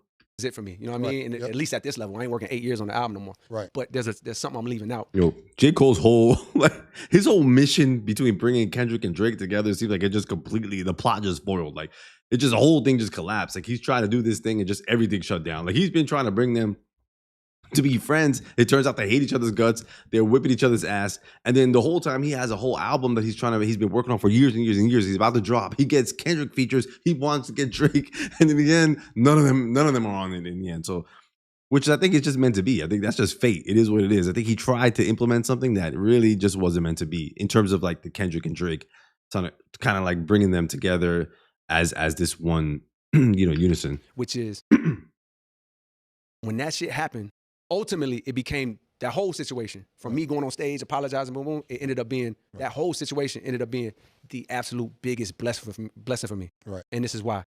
If you would have heard me talk about the Fall Off at that time for like months before, me and Eve like this, like creatively, like this is my man, and like if you would have heard me talk about the album at that time, it would have sounded something like this. Man, let's put this shit the fuck out, bro. Let's get this shit out, nigga. Let's hurry the fuck up and put this shit the fuck out and be done with this shit. You talked about this already on the desk interview. Because we were so exhausted from working on it. You know what I mean? Like, while I was working on this album, I dropped For Your Eyes Only, KOD, the All Season, and had Might Delete Later in the Chamber. I was tired and burnt the fuck out. And I used to, like, pray basically, like, God, show me when it's time for me to really be done with this shit. Right. So I can know. Right. And so for 3 months straight, probably from, like, December, January, February, every time I sat down to write, I couldn't write shit. Like nothing was, I couldn't get past writer's block. I couldn't get past a line or 2. Right. I'm just like, damn. I was taking this as, I guess God is showing me, yo, you're really done. I thought he was showing me I was done in the form of like, yo, I'm tapped out. I ain't got shit to say. Right. So on top of that, how I would speak about the album and my energy was negative. It would be like, bro, like, let's get this. How I felt about this shit, which was hard as fuck. But how I felt about it was, almost, it was negative. You know what I mean? It was like, man, let's put this shit the fuck out. I'm done. I'm exhausted. Clearly, I'm tapped out. I can't write shit. All right. But I got enough in the chamber where I know this is how I'm going out. And like, if I never write another rhyme or put out another album, it's cool because I did this. Right. So that's the energy that that's the energy I'm sitting in when this verse happens from him. Gotcha. So my thought goes, first of all, this verse is crazy. It's hard. Right. But it's also like, damn, nigga, this shit is inconvenient. Right, like it's terrible timing. Gotcha. And what do you mean? On top of that, my next thought, and this is what led me to everything that came after that, which I'm grateful for. You know what I mean? I can't even say the mistakes. Like J. Cole, in this case, I just feel like it's a little selfish of him to say it's bad timing. It's not going to be on J. Cole's timing. I feel like he was in a bad place when it came to the Fall Off album, and he was like, damn, now we're going to start all this. It's like, well, it is what it is. Like, you're on your path doing whatever you got to do with your albums. Kendrick's on his own path. He's doing whatever he got to do. You know what I mean? So him just seen as bad timing feels like, you know, that's a selfish outlook from his perspective. It's like, damn, now I got to deal with all this, which is fine. It was some hell of a thing to deal with for sure. Like what Kendrick did. Right. It's like, I really believe that, like, oh, that's how it had to happen for me. Like God knew that, like, I would do this and boom, boom. But basically my next thought was like, all right, fuck. What you gonna do? Because my phone is blowing up immediately. Nah, nigga. Like, please, press the button. Yeah. Like that's the energy from you know, niggas that love me. Right. You know what I mean? Absolutely. Yo, press the button, boom, boom. In reality, do I actually feel any sort of, when I listen to that verse that day, do I feel any sort of like, damn, nigga, what you say? Right. Why you say there wasn't no disrespect in there? And I'll be honest, that's what I felt about like that. This is why I've said this in the past, and I got to give myself credit. I've said this in the past. I still don't know why J. Cole even took a shot, because like that really had nothing to, I tried to make it about J. Cole. I mean, yeah, there was a couple lines here and there, but it wasn't like a shot at J. Cole. But I mean, I could see it, you know, to what is it, hugging on and kissing on stage, and they were, you know, that's, you know what I mean, whatever. It wasn't a shot really at them, but I don't know. So I don't know why he loaded up the chamber to get that diss. I felt it felt unnecessary. Like Kendrick definitely provoked. I don't even want to say provoke, but he threw a fire, you know, a cannon. He threw a grenade, right? That's what he does. That's what he does. You know what I mean? But he's not being specific, right? It wasn't like he called them out, let's say, per se. It was like, here's what I'm gonna say. It wasn't like really hard disses against them, but then to see what's gonna happen. But then J. Cole comes with 7-Minute Drill, which was like an offensive. You know what I mean? If you compare that to Like That, and I think that's ultimately why Kendrick won this battle, was because Like That was like a little spark. You know what I mean? And then Cole's going crazy with 7-Minute Drill that he ends up apologizing for. Drake goes crazy with push-ups as the first comeback, right? They're just going really aggressive, and that gives Kendrick time to be like, okay, you guys on that type of time? Let's go. You guys want to go? Let's go. So I really think, I don't know why J. Cole got in this in the first place. At least for me, you know what I mean? That I didn't listen to that and be like, damn, nigga said what? Right. Nigga said I was XYZ. You Right. know what I mean? It was, my feeling was like, fuck. Because now I know this shit that you've been working on for 8 years, plus this other shit that you did as a setup. Yep. Niggas ain't gonna never let you put that out until you address this, until you say something here. I could see that. I could see that. I mean, I could see that it definitely hinders his plan. But the thing is, see, this like God works in mysterious ways, because he was saying that he already didn't feel good about his album, right? So it was a blessing, like he said, because he already wasn't feeling good. He just wanted to put it out. And then Kendrick comes, switches everything up. Now that's all the attention's on that. Now this whole thing is happening for 2 years. That's why he just dropped the album with the Fall Off. So it took away, it diverted. But you know what? It actually put him in a better place, because the Fall Off dropping now was way more successful, I think, than if he would have dropped it then. He would definitely couldn't have dropped it then, for sure. You know, it's silly to think of now, but it's like, it's where I was at the time. Gotcha. Probably because I was in a negative place when it came to this music shit. But my thought was like, what's the world gonna say? They not gonna let you come drop this shit you've been working on for 10 years without addressing that. Nah, nigga, we don't want to hear none of that shit. You ain't said shit to Buddy. You know what I mean? Like, we don't want to hear none of that. So my mind then gets into, then the word fear comes. Right. The fear is, although nothing's in my heart, there's no malice in my heart, there's no even desire to like, oh, this nigga gave me a chance to come demolish him. What the fuck does that mean to me? I love this nigga. Like, what does that even look like? There was no urge or desire to take it to that level, but there was a fear of like, damn, if I don't do something, I'll never be able to put this album out that I've been working on for 8 years. You know what I mean? Right. So that led me to, all right, what I'm gonna do? Start jotting some shit on. All this shit mean, like, I'm not even writing anything good. I'm still not writing nothing good. Right. And then one night I was in the Bahamas, me and T Minus, a studio out there. I'm just like, yo, fuck it. That's why it's called 7-Minute Drill. Me and him do these things called 7-minute drills. When I got writer's block or something, I do my whole goal is like, yo, write a rhyme in 7 minutes. Okay. Don't give a fuck if it's good or not. Good or not. Okay. And I have him, the producer, just to get the room going and the energy going, I'll be able to make a beat in 7 minutes. Right. You can't overthink it. You can't do, just make the beat in 7 minutes. Nigga, you ain't got time to be figuring out That's your actually a dope practice. concept. Yeah. So he started the beat. I like that. That's good practice. It's how I kept myself all these years. Right. Sharp. Just giving myself little That's drills fire. to go through to stay sharp. So on one of them nights, he started cooking up. Young. And all right, you did your 7 minutes. Let me do my 7 minutes. Right. And the whole point of 7 minutes is like, yo, you can't overthink it. Just let it come. Boom, boom. And that's when I start writing the song that became like 7 minute drill. Right. Which in my mind, as I'm writing it, what I had already kind of subscribed to myself is like, all right, this is what I do. Right. Like this my nigga. You know what I mean? Yeah. But I'm worried about what the world gonna say, which is embarrassing to say out loud, but it's true. You know what I mean? Like at that time, because I'm fearful that this thing that I worked on for so long will go unappreciated if I don't. Right. So I'm like, I mean, J.Cole is kind of, sometimes I do feel like he yaps and says stuff, but sometimes I feel like he's too honest for his own good, for sure. Like, this feels honest. You know what I mean? Like, to me, like, this feels honest. And for him to say, like, I don't think you'll ever hear Drake say something like Drake will never say this, how he was shaking his boots when Kendrick, you know what I mean? But this is like, he's being honest, like, which I don't think there's anything like anyone could say to this. I have nothing to say to this because that's what he's describing is exactly what I would think is the truth. Like, here he's kind of, to me, unless anyone in the chat, would y'all see anything different? But for him saying that, like, I mean, there's got to have been some jealousy. I don't know, but I'll put that to the side. But him saying I didn't have malice for him, but what is the world going to say? I need to have done something.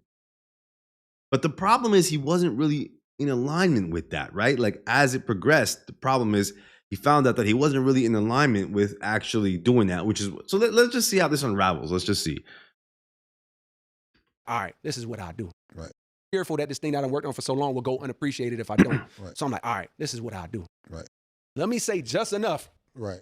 To where it looked like I did, you know, like I mean, everything I'm saying to him, I know, and he know it's all survivable. Nah. See, that's where I don't agree with Cole. That's the part. I felt 7 minute drill was not Justin. Like, Justin, I felt he overstepped. Like, he should have. Cole would have been much better if he toned that one back, because that one, especially to Kendrick fans, I don't know, like, people in the chat, like, where your alliance is in terms of from like the artist side. I mean, for me, it would definitely be Kendrick in the sense of, you know, music and how he positioned things.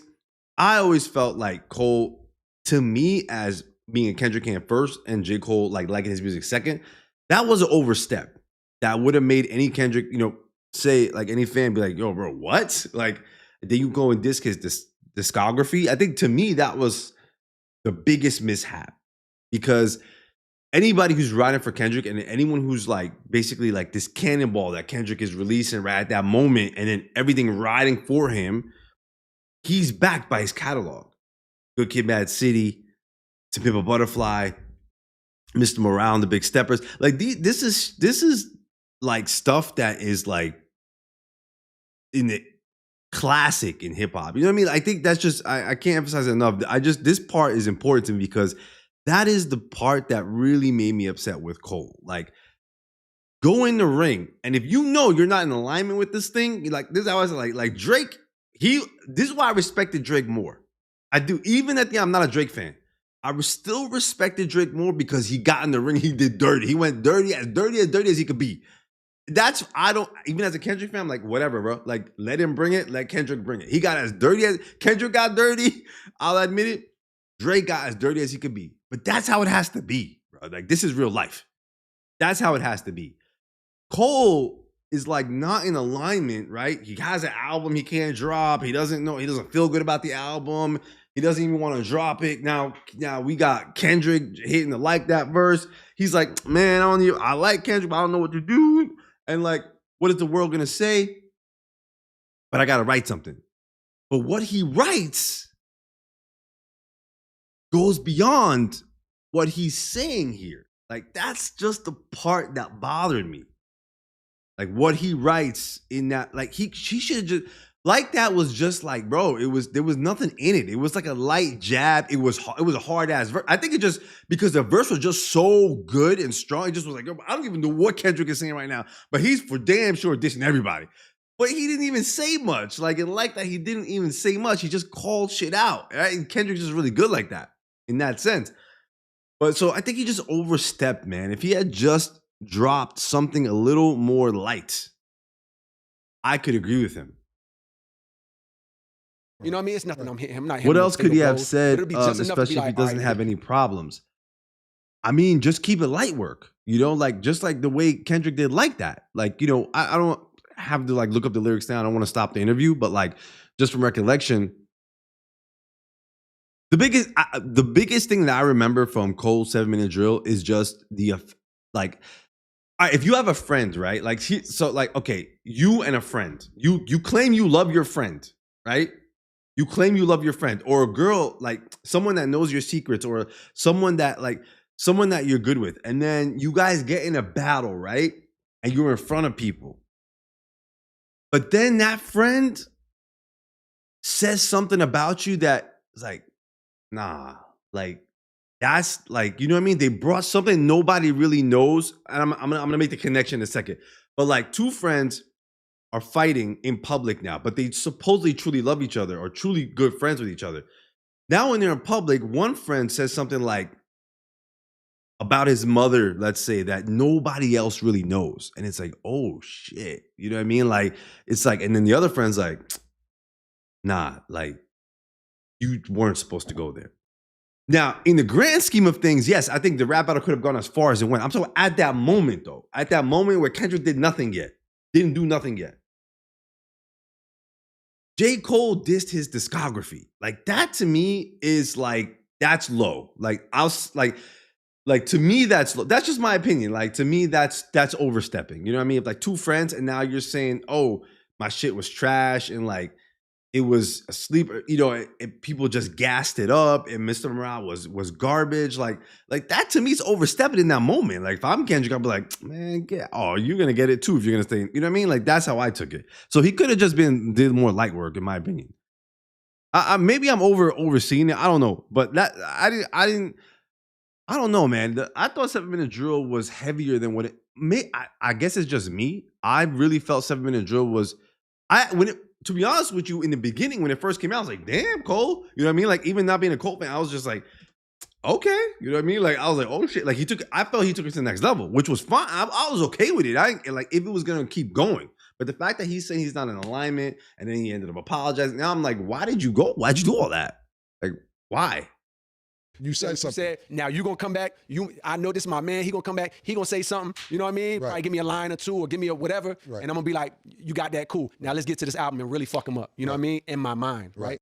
Like, but mind you, yeah, but he's saying Kendrick was saying he was snatching chains and burning tattoos. Yeah, vague though, vague. You know what I mean? JCole could have said some shit like that too. You know what I mean? Like we don't blah, blah, whatever. You know what I mean? Like come off like with your little aura and shit, but he insulted him. What I'm trying to say is like saying we snatching chains and burning tattoos is up, like it's vague still. But Cole went on direct insults. You know what I mean? Direct insult. That you stepped it up a notch when you did that. When I say your shit sucked, like Good Kid, Mad City was good, but all the other shit you dropped was trash and Mr. Morale was garbage, you insulted him now. You stepped it up a notch. Like you went to the next territory. That's how I saw it. It's a decision made out of like non-clarity. Euphoria being light, it seemed like my best option, right? Right. Boom. We put out Might Delete Later 2 days before Dreamville Fest, and that song is last, right? We just throw it on there. Boom, boom. See, like this is the other shit that drives me crazy about Cole. So according to him, he had Might Delete Later in the chamber as like a little mixed tape, whatever he was going to drop, like how he did the Birthday Blizzard and then drop the album. Why did he decide why do you even think to put that on Might Delete Later? See what I'm saying? Like, this is the stuff that people, like, for those, y'all JCole fans in the chat, don't get upset, but I'm saying, this is what makes people question how he moves. You know what I mean? Like, everything he's saying here, I'm with, but then there's a couple of things where I'm just like, I got you, but bro, like, why'd you go in that? Why'd you insult Kendrick? Like, you didn't have to. You know what I mean? That's what makes you feel like there's a little jealousy inside of all of this. It was like a little bit like, nah, I gotta get him back. Then you ended up putting the song on your tape. Why? Just throw it out there. Just throw it wherever it needs to be. Drop that shit on Instagram, delete it. The way Drake deleted all his shit after he got scared of Kendrick. Drake deleted everything. You know what I mean? Drop it. Why did he put it on Might Delete Later? So he kind of trashed Might Delete Later, right? Kind of like spoiled it because then he ended up removing it. He put something like he felt was disgusting on there. Like, why? Again, just why? You know what I mean? Just bad decision making. That's all. Just bad, in my opinion, just bad decision making. The second it comes out, and I'm seeing he was already dropping a mixtape, but why include the damn song that he's sitting here saying, I didn't feel good about it. I had to do it last minute. I wasn't sure what I was gonna do. I went in and I did a 7-minute drill. I sat down, told him throw the beat on, and then say, all right, drop this, put this on my delete later. Like, leave it alone. You know what I mean? Like, separate your mixtape with this that you already saying you don't feel aligned with. You're already kind of nervous about it. You know what I mean? Like, why connect those two? Unneeded. The right away what I did. And I'm seeing the right away what I did. Right. Instantly what I did was like, oh, you instantly divided off rip. You created a dividing line. Right. Where you forcing the world to pick a side. To pick a side. And to, if they fuck with you, they gotta slander him. Right. And they taking some of the shit you said, thinking it's survivable and thinking it's just some light shit, boom, boom, boom. Right. They taking what you said and they giving it gas and they giving it light. And then my thought becomes, oh, fuck. I done fucked up. I done misrepresented myself. Right. I done mis. That wasn't your intention. I see this is the part that I struggle with Cole. So you say, I think we underestimate the voices that were around him at the time, probably telling him to go in. Yeah, but he's responsible, right? I get that. People do push people, but God, he's an adult, man. You know what I mean? But he said he should still have been smart about it, though. How did he instantly? This is the part that it feels like there's lies here. Like, if something is not adding up, in my opinion, here about JCole. This is the part that doesn't add up to me. I instantly felt that I divided everyone. I didn't know what happened. You just, like Cole, you sat there, wrote, which is, bro, I'm not mad. I'm not mad at Cole for like dropping this. I'm confused at the misalignment of it all. You know what I mean? Could care less, bro. Go at Kendrick as much as you want. Let him come back. I'm just a rap fan. I want to see the battle. I'm not mad at him for doing the song. I'm mad at him for like the misalignment and confusion. Like, I can't make sense of what he's saying. Like, he's saying, I instantly realized that I did the wrong thing. Instantly?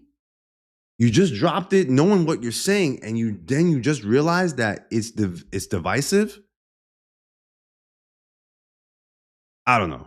That wasn't my intention. Right. My intention was some bullshit, honestly. Right. My intention was fraudulent to begin with. You pretending. It's like a nigga pull his gun out and like, this is my analogy. Yeah. It's like, oh shit, nigga pull his gun out and just shoot a nigga toe or something. Right. It's like, I shot him, you know what I mean? It's like, Yeah. you only did it because you was worried about how everybody looked around you. You know That's what I mean? a bad example, Cole. That's just, I actually was with him for a second. I kind of understood what he was trying to say. He's trying to say, my intention was just to throw some shit out there because people just, wanted to hear me. And I was like, oh shit, people were taking it the wrong way. And that's what he's trying to say. That people kind of gassed it, gave it more gas than what they felt, which it was. Honestly, bro, it's Cole. You know what I mean? Like, I think he's underestimating himself, bro. Like when I first heard that song, I mean, people said it was bad. As a Kendrick fan, I did not think that song was bad. As a Kendrick fan, I did not think 7-Minute Drill was bad. I was like, oh shit. I actually thought it was kind of hard. But that's what people say. But I think what he's trying, I guess in his mind, or if we believe him, according to him, he felt it was just like a little like pebble he was going to throw out there. I didn't think so. And it's Cole. Cole's a lyricist. You know what I mean? Cole's a big artist. You know what I mean? So for Cole to hit back, even before Drake, right? Am I right? I can't remember. Did 7 Minute Later come before Push-Ups or after? That actually makes a big difference too. I actually don't even remember. Like, was Cole the first one to throw it or like to respond, or was Drake? It'd even be worse if he was the first. But yeah, I think that's what he's trying to say. But like he said, I was just trying to take a gun, shoot the toe. You know what I mean? It's like, nah, you pull out anything, right? Like, that shit's gonna have everyone freaking out, right? I think he's misaligned. Like, he's misaligned here. You know what I mean? Cole dropped first. That's wild. The fact that Cole dropped first, oh my God, that's even more crazy. Like, that's even more. It's been 2 years. I don't know why I thought Push-Ups was first. I mean, to respond. But that's what gave it gas. I think, what's funny is that you could almost say JCole, now JCole fans, don't get mad. You could almost say JCole started this battle. Really, right? Like, there's a perspective where you can see this where Cole's the one who started this shit, right? Because Kendrick dropped Like That. I don't see Like That as what, Like That is just like whatever. You know what I mean? A little feature that nothing was really clear. But I took it like Drake was like, oh shit, he went crazy with Push-Ups. Like he was calling it out. But actually, Cole's 7-Minute Drill, if it was first, was the first thing that threw the division out, right? It was the first thing to say, yeah, Kendrick, I got you. I'm going to battle you. You know what I mean? And then it continued on. But then obviously he pulled out, right? It just made that shit even. He let them go at it, which is kind of funny. Because if anything, it's like you could say Kendrick threw the bomb first, but actually it looks like J.Cole kind of threw the real grenade because to me, 7 Minute Drill was the first real diss. Like that wasn't like a diss. I wouldn't say like it was a diss track, right? It was just a surprise feature to kind of Kendrick's pop out. 7 Minute Drill was a diss song, right? It was the first diss song. So it came from him. That's interesting. That is super interesting. Intention was some bullshit. Right. So with your intention being some bullshit, then me seeing the result of like, oh my God, look what I'm giving life to. And then on top of that, oh God, do this nigga think, because this music shit is weird. And this internet is weird. You know, I love these niggas. I really do. Cole's like, funny, man. Bro, I'm not with y'all like this. Right. Not with y'all every day. Right. Y'all not with me every day. Facts. Enough headlines go around or enough. You know, I really feel like Cole is so there's a lot of people in the Kendrick circle who really dislike Cole. You know, a lot of people on my channel and stuff like that really dislike Cole. I have a hard time making a good, positive Cole video without my channel really disliking it because a lot of my audience it rides for Kendrick and really kind of has this hatred for Cole. I don't hate him now, you know what I mean, to that degree. I actually think Cole is really underestimated badass. Like, that sounds weird. This is not for Glaze. This is just, I'm already been shitting on Cole for a lot of this. I've been criticizing him, right? But there is this piece of me that thinks Cole is this underrated badass. Like I don't think he realized like his impact there, right? Like, which it was impactful. It started the battle, like 7 Minute Drill. He was thinking like, oh shit, like people taking this, unless he also is kind of faking it here, like knowing that there's the other side where you could say like he knew that shit was gonna be like he's acting now like, you know, I couldn't believe like the impact it had. Like, oh, you know what I mean? Like, bro, you're Cole, like one of the best lyricists to ever do it. You know what I mean? But you know, people could say that nah, he kind of knew. It's kind of playing stupid, right? There's a couple of different outlooks. Like that was a diss. Metro and Future dropped 2 albums dissing Drake along with Ross. Well, the like that came out before the album, right? So I don't know if like that was a diss. Yeah, Metro Boomin, yeah, the whole album was kind of a diss. I guess the connection became a diss, but the like that verse, I mean, chatter happens, you might start feeling like I really feel subjective. like that. And we not. I mean, guess what? When we was locked in, nigga, I might talk to these niggas once a year. Right. Might be 2 years ago by where we just check in. There's no ill will. It's just like, yo, your life, my life. Right. So imagine in the space, I'm like, oh, damn, did this nigga really think that I feel like this about it? Like, oh, and even how I'm telling you, I mean, Cole, it was way heavier. It was like, oh, no.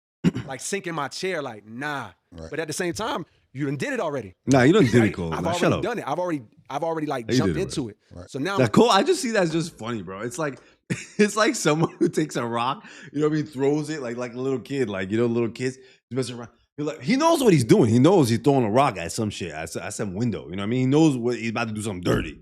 But he throws it. That shit, he like breaks all the windows on the first floor. He's like, oh shit. He starts running, you know what I mean? Like, what did I just do? You know, it's like a little ass kid, you know, but he's like an adult, you know, it's funny. It's just funny. I'm like, fuck, I got Dreamville Fest coming up. Oh my God, like, I gotta go on the stage. These niggas think I'm representing this, boom, boom. Right. So, you know, I know I'm going further than your original question, but I feel like I might as well. Let it, yeah. I don't know. Again, bad. Let's let it finish. But I just think bad decision making. I don't know. Just complete misalignment. Like, why? I don't know how he would have thought. Like, I feel like if I was in his shoes and I was like ready to write 7 Minute Drill, I would have been ready. Like, if I knew, right, just thinking logically, maturely, if I'm ready to drop a 7 minute, 7 Minute Drill diss track, insulting Kendrick, being one of the best artists, I know I gotta be ready that I did something bad. I gotta own up to that shit. That shit's gonna come back to me. You feel me? Like come on. You know what I mean? Like I would have known that. So him saying like I didn't really, that's the part that I don't really like. I can't believe you, Cole. Because people want to know this shit. Word up. Because I have more questions. I think probably what happened was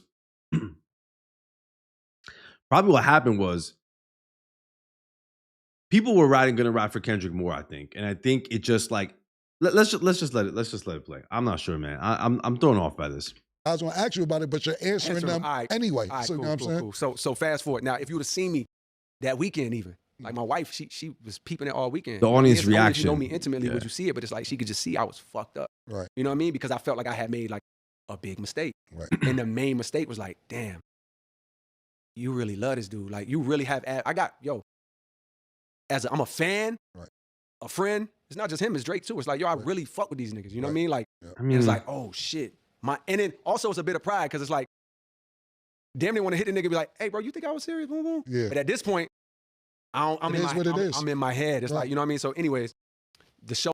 Again, to me, all that stuff is, see, like that's the stuff that, again, that's confusing. You know what I mean? I think Cole wasn't sure. Here's what I think. I think Cole, I think right now, not that he's exaggerating, saying, I felt this way, I felt that way. I think the truth is he didn't know what he was going to do. I think at that moment, he wasn't sure what to do or what he was going to do. I don't really fully believe that he even felt right away the urge to take off, to stop the battle, like in the beginning. Because, like he says, if he realized it instantly, he could have just hit Kendrick up and just be like, yo, bro, I done fucked up. I'm sorry. You know what I mean? Like, I'm sorry, bro. Like, I don't know why I did that shit. Obviously, yeah, it wouldn't make no sense. You know what I mean? Like, yeah, that wouldn't make no sense either. Like, you just dropped the disc, like, yo, Kendrick probably like, or what you mean? You didn't mean that. What you mean you didn't mean that? You know what I mean? Like, would have made no sense. Like, this is what I'm saying. Nothing he's saying makes sense. Like, it's hard to make logic out of it. Like, he did something and he's like, it's all doesn't make sense to me. Show is I'm about 2 hours from going on stage or an hour from going on stage. And I'm like, damn, are you really about to walk on the stage? And everything about it feels untrue. You about to go on the stage and just represent this energy. And a thought comes to me. And I really feel like this was God. Because I could tell because of how it like lifted me and how it took like the weight off me. It was like, oh, yo, you misrepresented yourself on a big stage, right? On a big platform, on an album, you know what I mean? And played into it. And you said something that you didn't really believe in, you know what I mean? About somebody else, boom, boom. You got the opportunity to go tell how you actually feel and speak the truth on a big stage, maybe a bigger stage at that point, because niggas is tuned in around the world, you know what I mean? It's a live stream. So I'm like, and that's when the apology came in my mind an hour before. Right. I told my wife, she the only one I told. I ain't tell my homeboys, thank God, because they probably would have, you know what I mean? They would have been upset. Wildin'. Yeah. Told my wife, she started crying, you know what I mean? Like, Right. she seen one, how it was affecting me, and two, she just, I don't know, it was like a pride that she had, and she know how I feel about him. Right. You know what I mean? Like, So this apology, like, to me, I've said it before, I never had a problem with the apology. I actually thought it was interesting. I guess that was his way of just finding a way to reach out to Kendrick in a way. I don't know why he couldn't just let him know, but I guess it was just in that bigger space. Like, all right, let me squash this in the best way I know how to squash this from my side. Maybe there's other shit that we don't know about, but to me, whatever. I don't know. I heard some Maul say something about like he didn't let Drake know, or I don't know. He heard something, but did it, but like he didn't tell Drake. So I don't know if he's gonna touch on that, but he hasn't touched on that yet. But him just wanting to squash it, bro, I give him credit. That shit was hard, and honestly, that was something that really did almost, I don't want to say end his career, but almost made his legacy go out sad. If it wasn't for how he came back with the fall, like I think he recovered, but it was very tricky at that time, like the apology. I don't have a problem with the apology personally. It wasn't that. I had a problem with the contradiction of it. That's the part that I didn't like, just how, I was confused by that. But the apology itself, I mean, all right, he wants to bow out. He wants to bow out. I mean, now there's the argument where it's like, does that take away from his lyricism? Does that take away from him being a good artist if he can't handle a battle? I mean, listen, I think bro said it. Like, he just said he can't. You know what I mean? Like, it is what it is. You know, he said he didn't feel good about it. That's it. You know, I mean, we do get the argument. It was like, how could you not? How could you not want to battle if you're a number one artist? But we just heard Jay-Z say in one of this, which I don't really agree with, but Jay-Z just said in the interview, I don't think, rap battle is needed, and I think they went too far. I don't agree, personally. I think it's competition, like you said. I think it's all, I really don't care. But, so I don't know. That was his take. Like, maybe he just needed to stop. Let's see. She talked to his wife. They got a little relationship, you know what I mean? So it's like, she don't even know the rap world. She know the real version of me. Right. She started crying. I'm like, all right, cool. Like, I'm excited to do this now. Right. I'm going out there with a different energy. Right. I'm going out there. I can't wait to get to that moment. Right. Because it's really me. Right. And I really get to represent myself. So I do what I do, right? Absolutely. As soon as I do what I do, me personally, I'm weight is off me because I know I've made a wrong right. Right. I did wrong. Whether you feel it's wrong or not, it's wrong to me. Right. So I've made a wrong right. You know what I mean? Now, worst case, I know he know and I know the world know how I actually feel. Boom, boom, boom. Right? I respect that. Like that, I respect it. Like all the trolling on Twitter, like I respect it. I never had a problem with the apology. I mean, Kendrick fans, you know, I don't have a problem with the apology. Personally. I mean, it takes a lot. It takes a lot out of him to do that. Right? Yeah. The weight gets lifted off me.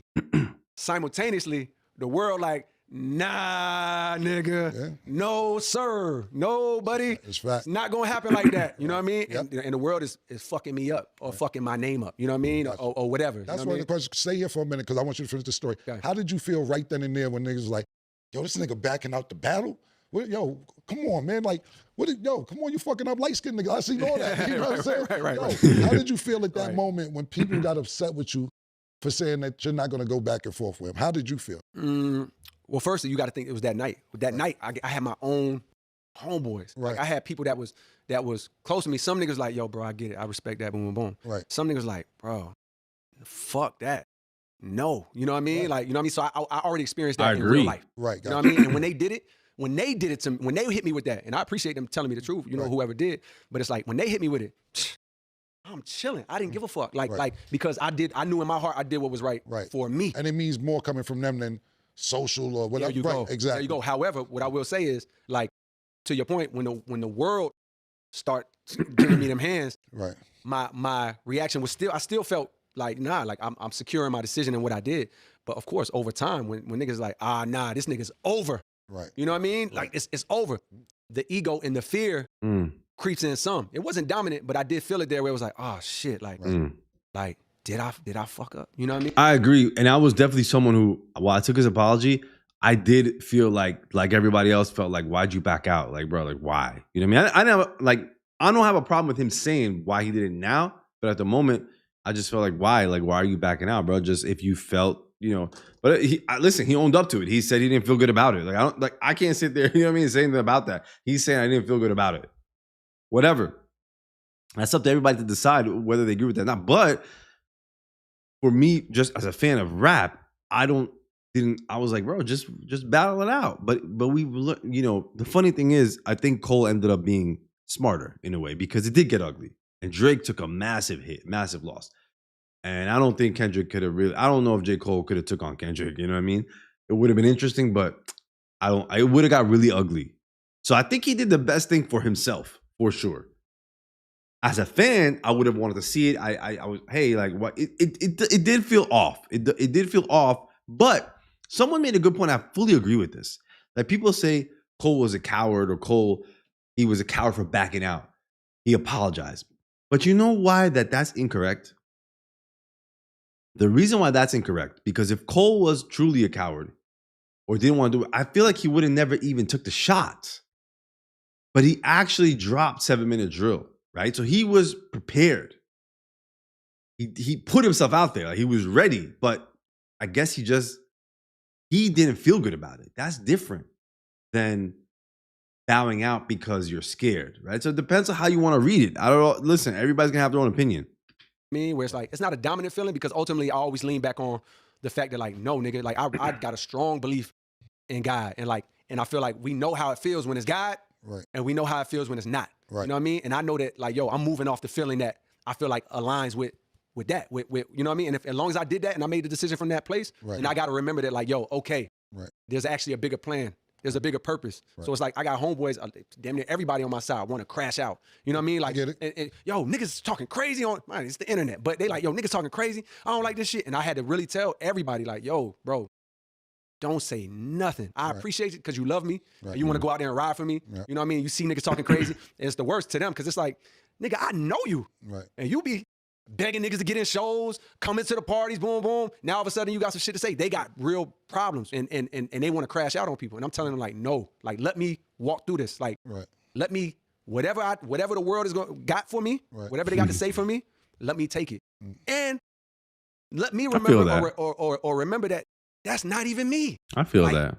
Who I actually am on the inside, I'm damn sure not J.Cole. I'm damn near not even Jermaine on the inside. We all are connected to something higher. Right. So what's a name? It's an identity. What's a reputation? It's just a story that somebody tell about you. Right. So it's really just my ego that's afraid that like, oh, my reputation is gonna get fucked up. Oh, they're not gonna think this about me no more. Who gives a like? Let me remember or learn. Who gives a fuck what they actually think? Right. You know what I mean? Like it's not even you that they talking about. And if it is, so fucking what? So I'm like, yo, don't say nothing. Let me walk through this. So I spent the next amount of time walking through it mentally, like still feeling at peace with my decision, but now knowing I gotta work through the mental test that comes with the world fucking my name up or fucking me up. And this is what's interesting because he's talking about how like he said, who cares, right? Like who cares, like whether or not people talk about you, right? Like that's what he's trying to say. Like who cares if people talk about you, say something about you, right? It doesn't even matter, right? But it does matter, right? Like in the end, it's like he still cares, right? Like we always say, like, don't care what people think, but sometimes we kind of do care, right? And I think he's saying, I think he owned up to it, which is great, and he wanted to get through it, and that's good. But I think in the end, he still cared, right? Because that's why he tried so hard. I think he revisited everything. But I guess he probably maybe did it for himself in a way, but he wanted to clear his name. So in the end, I think people do put a facade and say, I don't care what people think. But I think deep down inside, people do care what people think in a way. Right. And that led me to, that's the blessing. Oh, I started this conversation by telling you, it's a long conversation, but take your time, bro. I started this conversation by telling you how much of a blessing Don't tell j.Cole take his time, bro. He's taking way too much time. Situation was for me. Right. Now let me tell you why. Okay. In the middle of the world, fucking me up. Like, it's over for this nigga. Nah, I never look at this nigga the same. Nah, you don't do that, boom, boom, boom. Right. Yo, I always knew that nigga was such and such, boom, boom, boom. In the middle of the world doing that, I'm having these conversations with myself. I got to get off. At that time, it was like I had crept back on. I think around the time the Kendrick shit dropped or the Kendrick and Future shit, and then my shit. I'm back reading comments, what niggas are saying. I realized quickly, like, okay, I got to get the fuck off of that. Yeah. I got to get off IG. Right. And YouTube, my most used app. That's why I've been fucking with y'all for a minute, because it's like, yo, I'm seeing that shit on IG and on YouTube. Yep. But on YouTube, every other post was my name. I was like, yo, I had to get off YouTube. So one, I had to separate myself from that, knowing the world is fucking me up. Right. And I had to have this conversation with myself. And this was the conversation. Right now, the world is shitting on your name. Okay. Whatever you think you've built, you know what I mean? The world got something to say about you, you know what I mean? And boom, boom. How you feel about that? I mean, that's got to be hard. It's got to be hard. I have to give him credit because it's got to be hard. The world, really, people were pissed at j.Cole. I don't know about true j.Cole fans. Like, I'm not like, say, like a j.Cole fan, like true. Maybe like if you're like down with Cole from the jump, like people just, I don't know. Any real j.Cole fans in the chat? Like, how did you feel about it at that moment? I mean, for everybody else, I felt like people were just like, man, Cole messed up, bro. Well, he's a sucker. You know what I mean? Like everyone took it that way. And I think if Cole wasn't so successful with the fall off, if I didn't really like the fall off, I might have his legacy might have got impacted for me, like how I envisioned him and like just the aura of j.Cole. I think it would have impacted me, but the fall off was exceptional. And I really liked the way he kind of did it. You know, he went to his fans. I respected that, and the songs were amazing. So I think that definitely helped me as someone who's not like a j.Cole fan. Was like, all right, I get him, you know what I mean? Like, it is what it is. So, you know, but it must be hard, like reading all those comments at that time. And it's kind of interesting to see that stuff really affects these celebrities. You know, these people. We think we don't have impact on YouTube, but it's like this stuff really does impact them. So God knows how the hell Drake, you know, to be honest with you, man, I have to give Drake a little credit because if this is how Cole feels, God, like, bro, what does Drake feel? Like what he's been through these like that whole time? I mean, I could care less. I mean, he's doing fine, I'm sure. But like just in a sense, I'm just like, bro, he must be because he had it way more than what Cole had. I mean, shit. I mean, it don't feel great, you know what I mean? But like, you know, whatever I'm saying to myself. Then the question is like, can you control any of that? Can you control what anybody says or thinks about you? You know what I mean? Can you do that? Of course, the answer I'm telling myself is like, oh, no, I can't control that. Right. Okay, then. Let me ask you another question. This is me talking to myself. Talking to yourself. Let me ask you another question. Why did you ever do this in the first place? Like, did you ever do this? Did you ever put a pen to the paper, make a beat, record a song because you wanted people that you didn't know to always have great things to say about you? Like, is that why you did this? Nah, that. I mean, I'm gonna let him finish, but I think this part also kind of trips me up a little bit because, I mean, do you write Or do you do things like, all right, if you're trying to be a rapper, do you write raps for it not to be in front of people and get a reaction? Or do you write and do you kind of do your thing just for yourself? Right? I don't know. You know what I mean? It's an interesting debate to have with yourself. You know what I mean? I think this is something a lot of artists struggle with, right? Like, are you, you know what I mean, doing the art for you?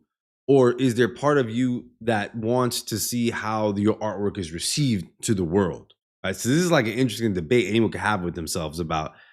I don't know what y'all think, chat, but like I personally feel that there is a big part of reception.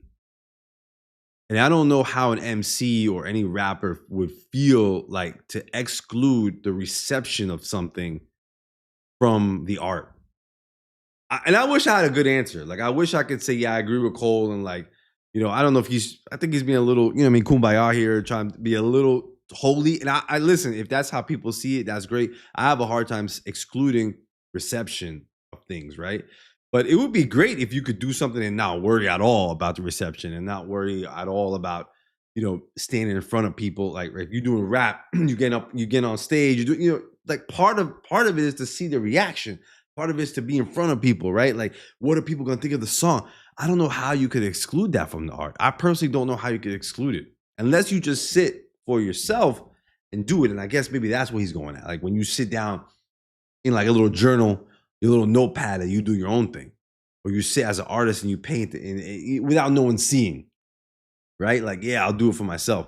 But a lot of art ends up coming with like reception, and people have to see it. It's part of it, right? You make a movie, people can see it. You make music, so people can listen to it. You make videos, hopefully, so people can watch them. It's hard to say like, nah, I just making a movie because I want to make a movie.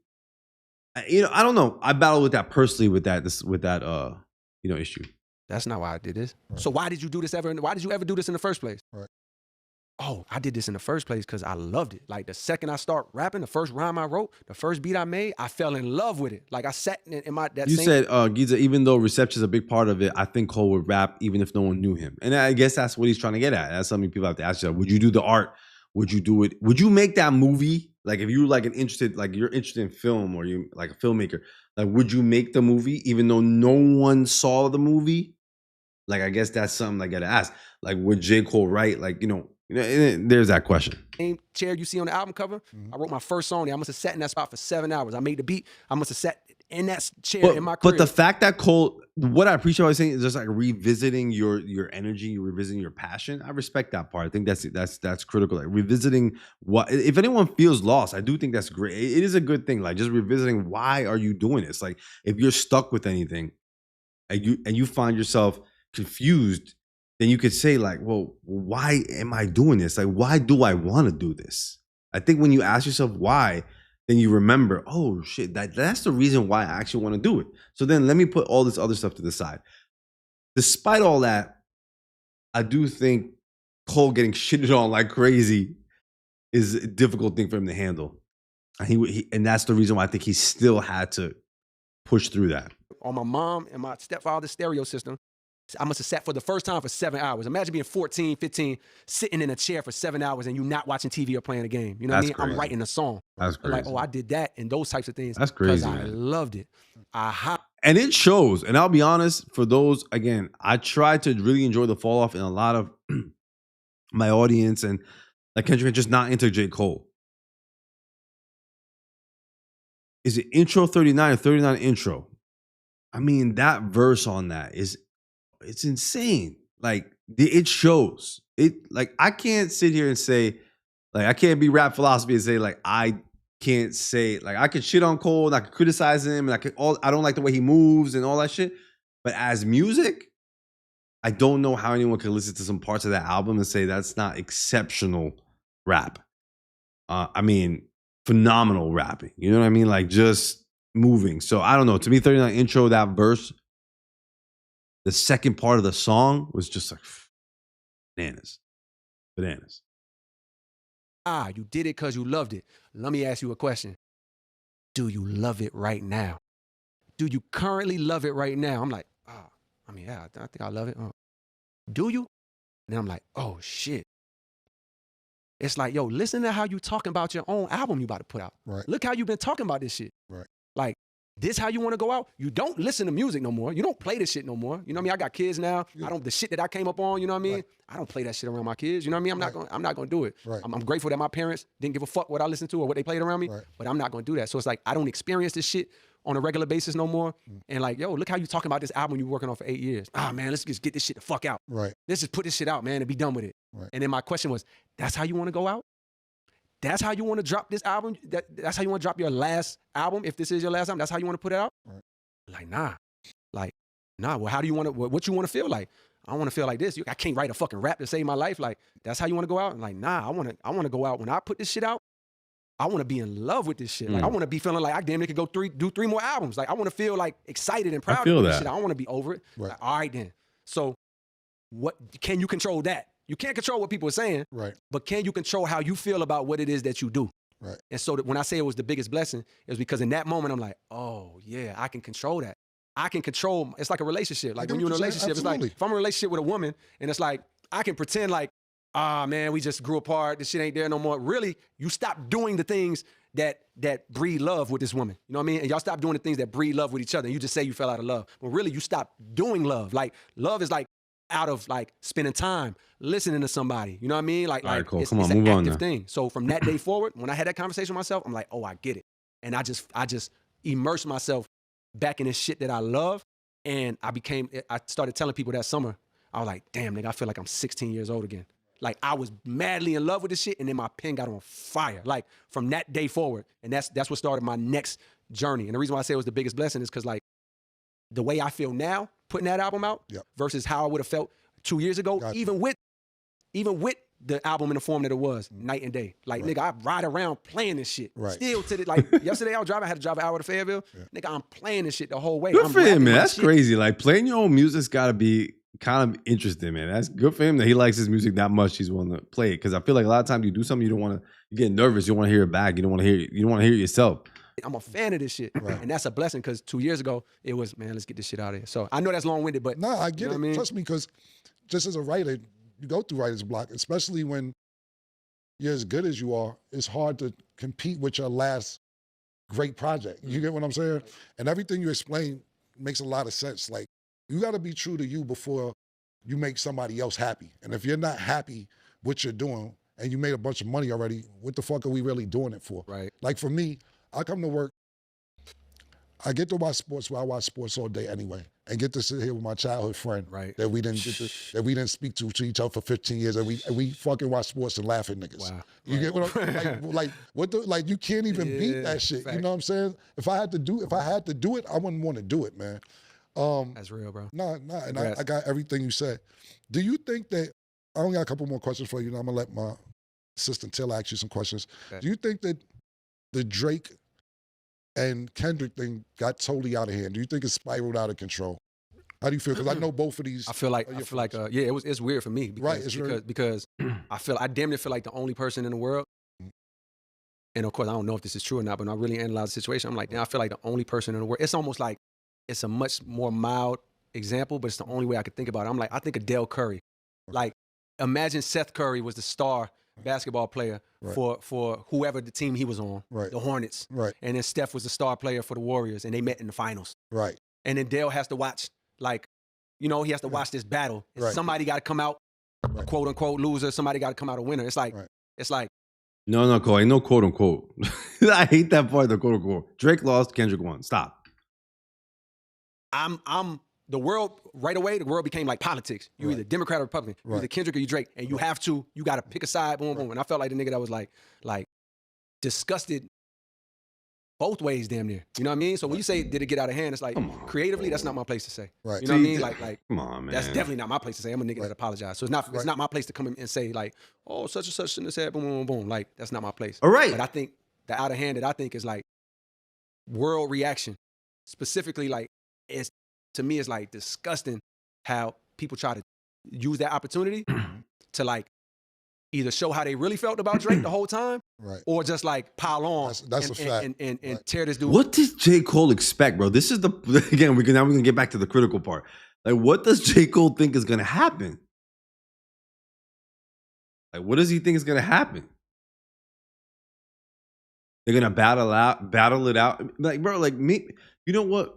You know what I mean? Like, Cole, maybe you don't think that people dislike Drake, but maybe people do. You know what I mean? Like, maybe there's been people just disliking Drake. Like, I think there is a big part of this where it's like, I do feel like there are Drake fans who really don't understand that there's a lot of people who don't necessarily F with Drake. You know what I mean? Like, I think people just think, like, they just think because Drake was pop and his songs was up there, like everybody, you know what I mean? Like, fuck with Drake, like, because he was the biggest. No, there's a damn near lot of people, and especially a lot of Kendrick fans, like, just did not mess with him.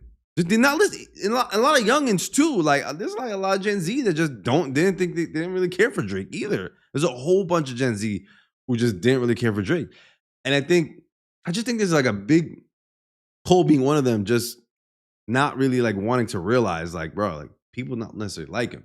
So when the battle happens, right, people are gonna choose sides. Now it's normal, bro. It's their time to be like, oh yeah, we hate Drake. You know what I mean? Thank God Kendrick kicked his ass. That's normal. Like, don't sit there and say, like, wow, like I feel bad. What did y'all think? What did y'all think? And then, you know what I mean, for Drake to do Family Matters and say all the stuff that he said on Family, like what did Cole want to happen? Now, I personally do feel Kendrick and Drake are responsible for what they did. He's taking the blame away from Kendrick and Drake. I don't agree with that. He's saying it's the world. And then he goes and says, I can't stop them from saying what they're saying. Like, see, that's the contradictive like thing. If you truly don't like what they're saying, you should have said, no, them dudes, they done said too much shit. They went dirty. Say it, because that's what you believe, right? Again, you're misaligned. But you're saying, like, nah, I can't say that, but like the world reaction. Don't blame it on the fans. Don't blame it on the world. They don't like Drake. But Kendrick and Drake are the ones who said what they said and escalated it, not the fans. The fans didn't escalate it. Kendrick and Drake escalated it, said what they said, and the fans just took to the music, right? So I don't know, like this whole thing of like, I feel bad for Drake. Drake dropped Family Matters. Do you not remember what he said on Family Matters, Cole? Like, you know what I mean? Like, so you can't, like, my point is, like, you can't take this and separate it out. Like, Cole is trying to take this and he's trying to separate it and say, well, I can't tell them what to say, but at the same time, like, you know what I mean? Like, the world reaction is not right. See, you can't separate them two. You got to say, Kendrick said a lot of shit, Drake said a whole lot of shit, and the world reacted, bro. You know what I mean? And it is what it is. That's the right logic. You know what I mean? Not you feeling bad for it. Like, when you want to go battle it out and do shit, it comes with consequences. Down and like create a narrative as if he's not great or as if he's not fucking amazing. Again, bro, like, some people don't like Drake. This is the part that don't like. I don't understand. You don't know how many people I know don't like Drake, and I know fans. I know Drake fans too who love Drake, and that's why I've been saying that. I think all this is overdone because Drake fans who really like Drake don't really care that much about Kendrick and don't really care that he lost to Kendrick. They still think that Drake won. You know what I mean? Like, it doesn't even matter. Like Drake fans, they still think Drake came on top, which he didn't, right? So my point is, bro, like, just take the world as it is. There's Drake fans. There's people who don't like Drake. Some people do not think Drake is great. I don't know why that's so difficult for some people, like, to understand. Like, I don't know. Some people just don't think he's great. Some people do think he's like a vulture. Some people think he eats off the culture. Some people think he's fake. He doesn't write his lyrics. Some people think, he did some dirty things that were mentioned. Some people really believed it, right? Or like, I'm not saying I did or I'm not alleging it. I'm just saying some people really felt that way. All that was brought to light, and that is what it is. You know what I'm saying? So I don't know. Oh. If you want to keep it, if you really want to keep it hip hop and boom boom, niggas judge it on the merits of the battle. Right. Don't discredit. You know what I mean? And I feel like it was a whole campaign, and probably still is to this day. Right. Of like belittling and tearing down There's what no this dude campaign, built as if it Cole. was some shit we have never seen. There's you know no what I mean? So campaign, on one Cole. hand, it's like, yo, I feel weird, and they're gonna make headlines out of this. You know what I mean? And like and you know, and then the internet and the people that feed into the fucking algorithms and get money off of clicks or just like pray to get attention off shit they say, they're gonna take this and run with it, but it's really the truth. It's like, I root for both of these niggas. Right. You know what I mean? It's like, it's weird because to see to see a moment that Kendrick had, it's like, I'm like, oh my God. Quietly, I'm like, it's weird to say, because if I'm Drake and I hear this, I'm gonna feel away. But I'm gonna come back and tell the other truth later, which is like when I see Kendrick get the moment he had, the pop out, the stadium, the Super Bowl, the Grammys. I'm like, I'm just as proud of this nigga as I was when I knew him back then. You know what I mean? I'm like, oh nigga, like, wow. Right. Like, and I know it's. You know Drake is crying right now. You can see Drake right now in the corner like, Cole, why you saying Cole? I hate Kendrick's guts. Please. And he's definitely crying right now. I feel like Drake probably I think Drake is pissed at Cole, bro. I think he hates J. Cole's guts right now because J. Cole, even though J. Cole is sitting there trying to say he's actually sticking up for Drake, but him liking Kendrick is still kind of something against Drake. Like, I don't think Drake likes anything that has to do with Kendrick or the fact of anyone giving Kendrick any credit. Deserved, and he handles it so well. You know what I mean? But then at the same time, when I say that, I'm like, but I also hate that for Drake. Right. Because the word, like, you see the shit with the Grammys, when the dude hosted, had some shit to say to Kendrick about the light. Oh yeah, the last time you did something to a light skin. I hate that. I'm like, bro, I hate that for him, and I hate how the world turns on him. And simultaneously, I'm over here like, man, I hope Iceman go crazy. Right. Like, I hope this nigga's in his bag, and I hope he boom, boom, boom, boom. Simultaneously, I feel that way about both niggas. So I did get conflicted. I mean, I'll be honest, it's gonna have to. Like, if Drake doesn't come out, if the Iceman doesn't hit, like that, I think that's why Drake is stalling so much on this damn album. And I don't blame him. I think he's stalling so much because, man, like, the reception of that album is gonna dictate a lot. Now, I think Drake fans are gonna eat it. Me personally, I think it's just gonna become another Drake album. Nothing spectacular, but he'll have a couple of pop hits, and the people who are Drake fans, you know, I don't think it's gonna do as bad, but I don't think it's gonna be as it's just gonna be mid. I think it's gonna be mediocre, but he's gonna have his fan base, and people who hate Drake are still gonna hate Drake. People who like Drake are still gonna like Drake. So I think that's what it is. But it's interesting to see because Kendrick, I do feel like Kendrick, obviously he won, right? Kendrick dropped GNX. He did the whole Super Bowl. He did all. So Kendrick already won. JCole, I think, redeemed himself. Personally, I think he dropped it. He finally got his shit together. He got out of that mess. He dropped the album. He went and met all his fans. He won. Like, to himself, Kendrick, JCole is out of that. He won. Now there's only one person left, and it's Drake. He still didn't drop his album. Right? And I think that's why J. Cole's so comfortable right now. He's like, I dropped my album, it did good. I'm good. I'm chilling. Now it's Drake's turn, so let's see what's gonna happen.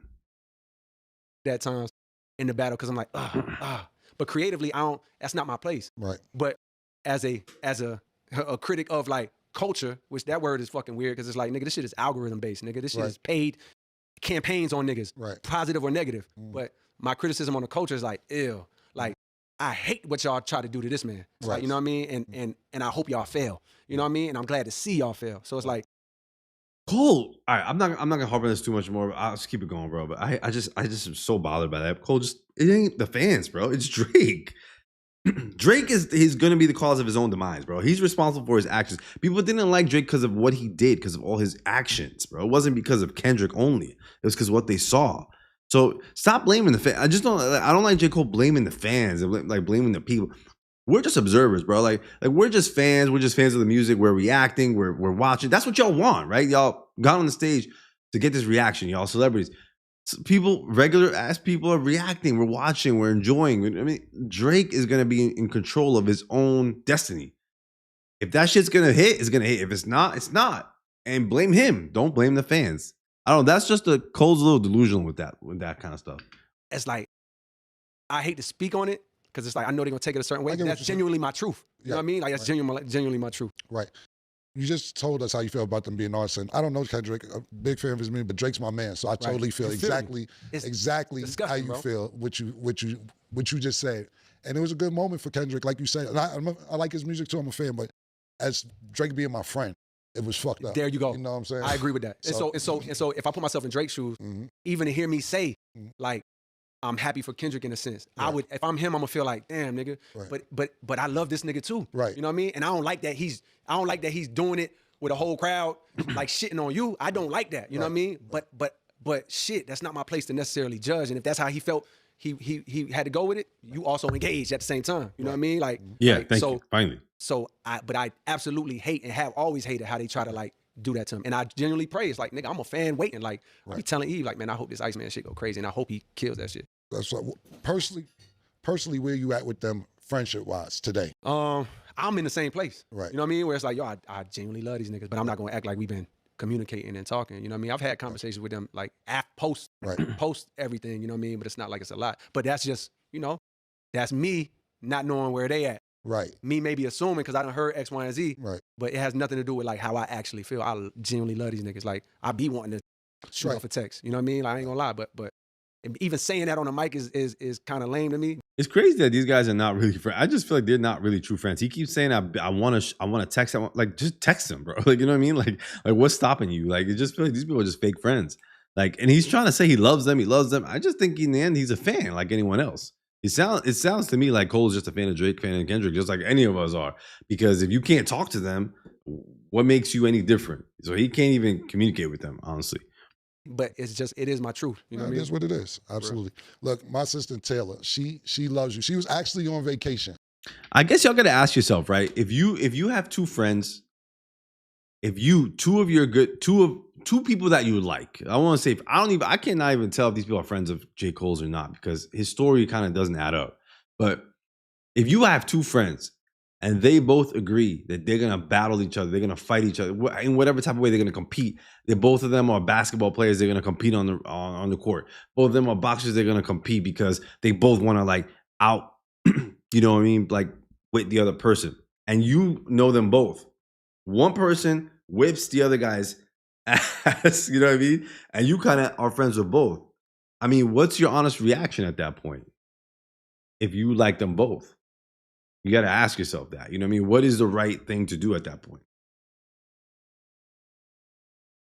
The feeling sorry for Drake thing, it doesn't to me, it doesn't make sense. I don't know. It doesn't fit the truth of what happened. It's just like a narrative to kind of display like, I want to help him up. But he's fine, bro. He doesn't need no help. Where was you at, Taylor? I was in St. Lucia. She was in St. Lucia. She cut her vacation short to come back to see you. And I said, you know what? She knows more about you probably than any of your fans. So I told her she could ask you a few questions.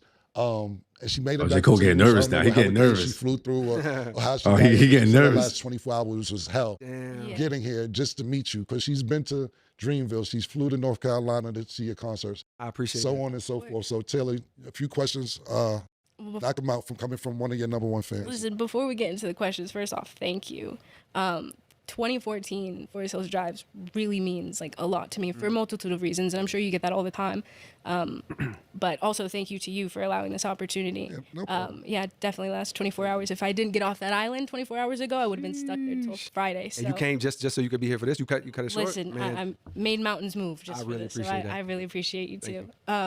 But great interview so far, and I just want to kind of go back on some of the things that you spoke on, especially with writing. Okay. I know in 2021, when you left Roc Nation, you acquired your master's. Mm-hmm. How has your writing process been? Maybe it changed for you since having full ownership? The ownership has nothing to do with it. And I also want to say on your platform, because I think I said it on the podcast we did, but you know, people, that's a very small audience of people that just fuck with me. But how I even got my master's back in the first place is because Jay and Roc Nation agreed to switch my record deal over to a distribution deal, you know what I mean? Which gave me a much larger chunk. I don't really care about this stuff. Like, there's songs I got where it's like I'm doing like how Future and Uzi and them do, where it's like I'm doing a line at a time. You know what I mean? There's songs that I got where I try that. It's not my bread and butter, but I have experimented with it.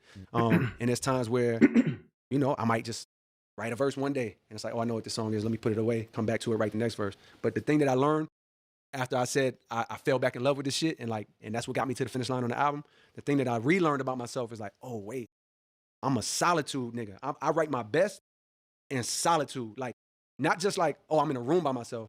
Like, no, like, I would start flying up. You know, I'm a full-time dad, really. Like, my studio's in the crib, my gym is in the crib. So it's like, I'm always around my kids, even when they're at school, they homeschool. So it's like, I'm always around the kids.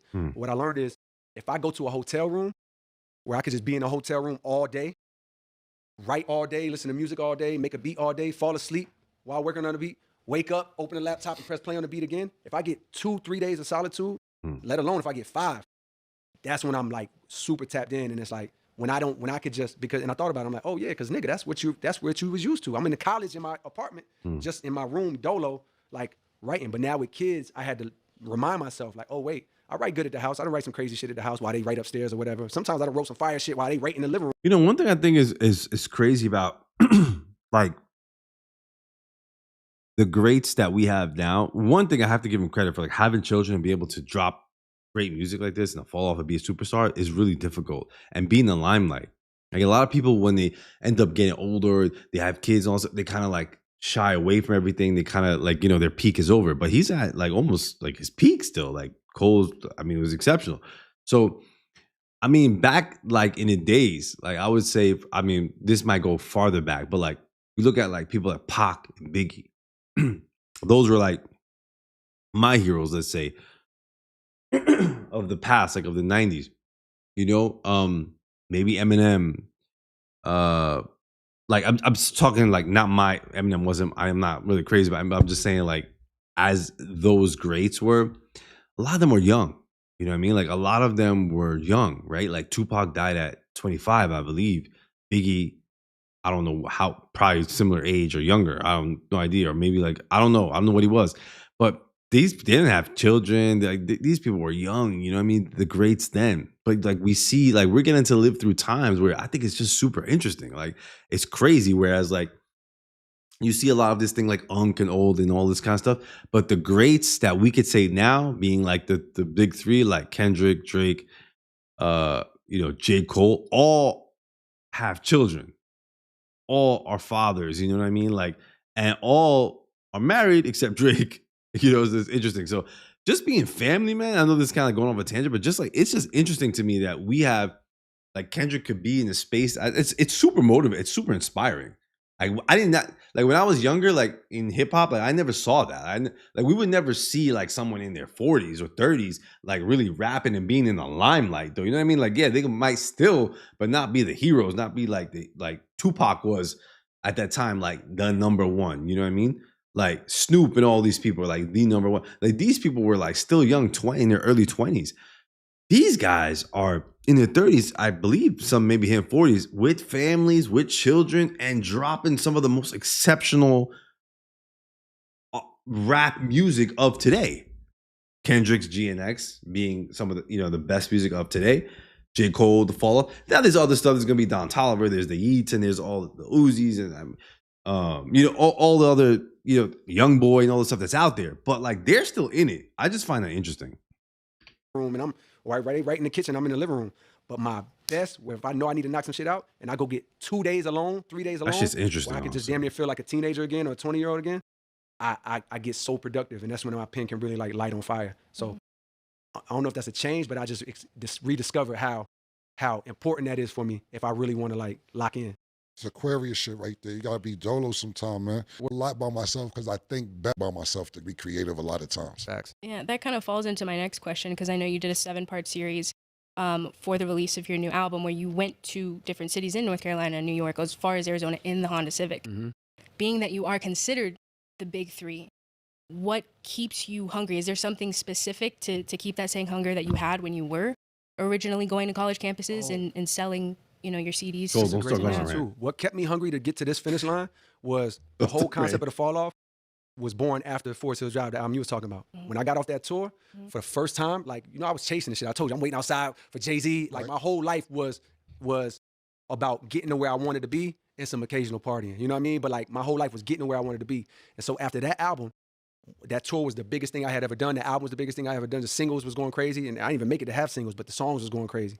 And so after that tour, I, for the first time, was like, I sat on the couch. Me and my wife, I had just got married. We watched television for the first time. I hadn't watched TV 10 years maybe, because I was just trying to get it. I sat down, I watched Power. I watched fucking How to Get Away with Murder. I watched Narcos at the time. It was a show called All My Mouth, Caribbean Life. I sat on the couch every day, made beats and watched TV. And I felt, for the first time in a long time, I felt comfort. I had not felt comfort in a minute. And with that comfort, that shit made me start like self-reflecting. Mind you, I was meditating every day back then. You know, I heard this a lot from people who are really successful, which I find it interesting, is that they have this. I heard this there was a Jimmy Iovine interview too. It's actually pretty good. like a couple of months ago or a month ago, where he also talked about this, where these people are on this grind, but he's saying he finally felt at ease when he kind of calmed down a little bit. And then Jimmy Iovine said something similar. He said, like, all his grind, he said, I never really felt at ease. And he said, now I feel at ease. I don't know what to make of that, because I feel like most people are going to be on a grind for a long time, and most people are going to want to strive and thrive. But it's easy to say in hindsight, damn, man, I did too much. I wish I could have chilled a little bit. But like, how else would you realize your dreams? So I feel like there's no way out of it. But this is not the first time I'm hearing something like this. So when you meditate consistently, you very in tune with your emotions and your thoughts.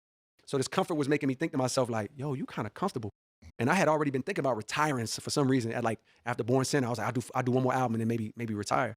So I was like, yo, you did what you, after Forest Hill Drive, after that tour, I'm like, yo, you kind of did what you set out to do. Like, my nigga, you made it to the mountaintop. Like, you know you could chill, right? Like, you don't got to keep going. You could retire right now, like you were saying.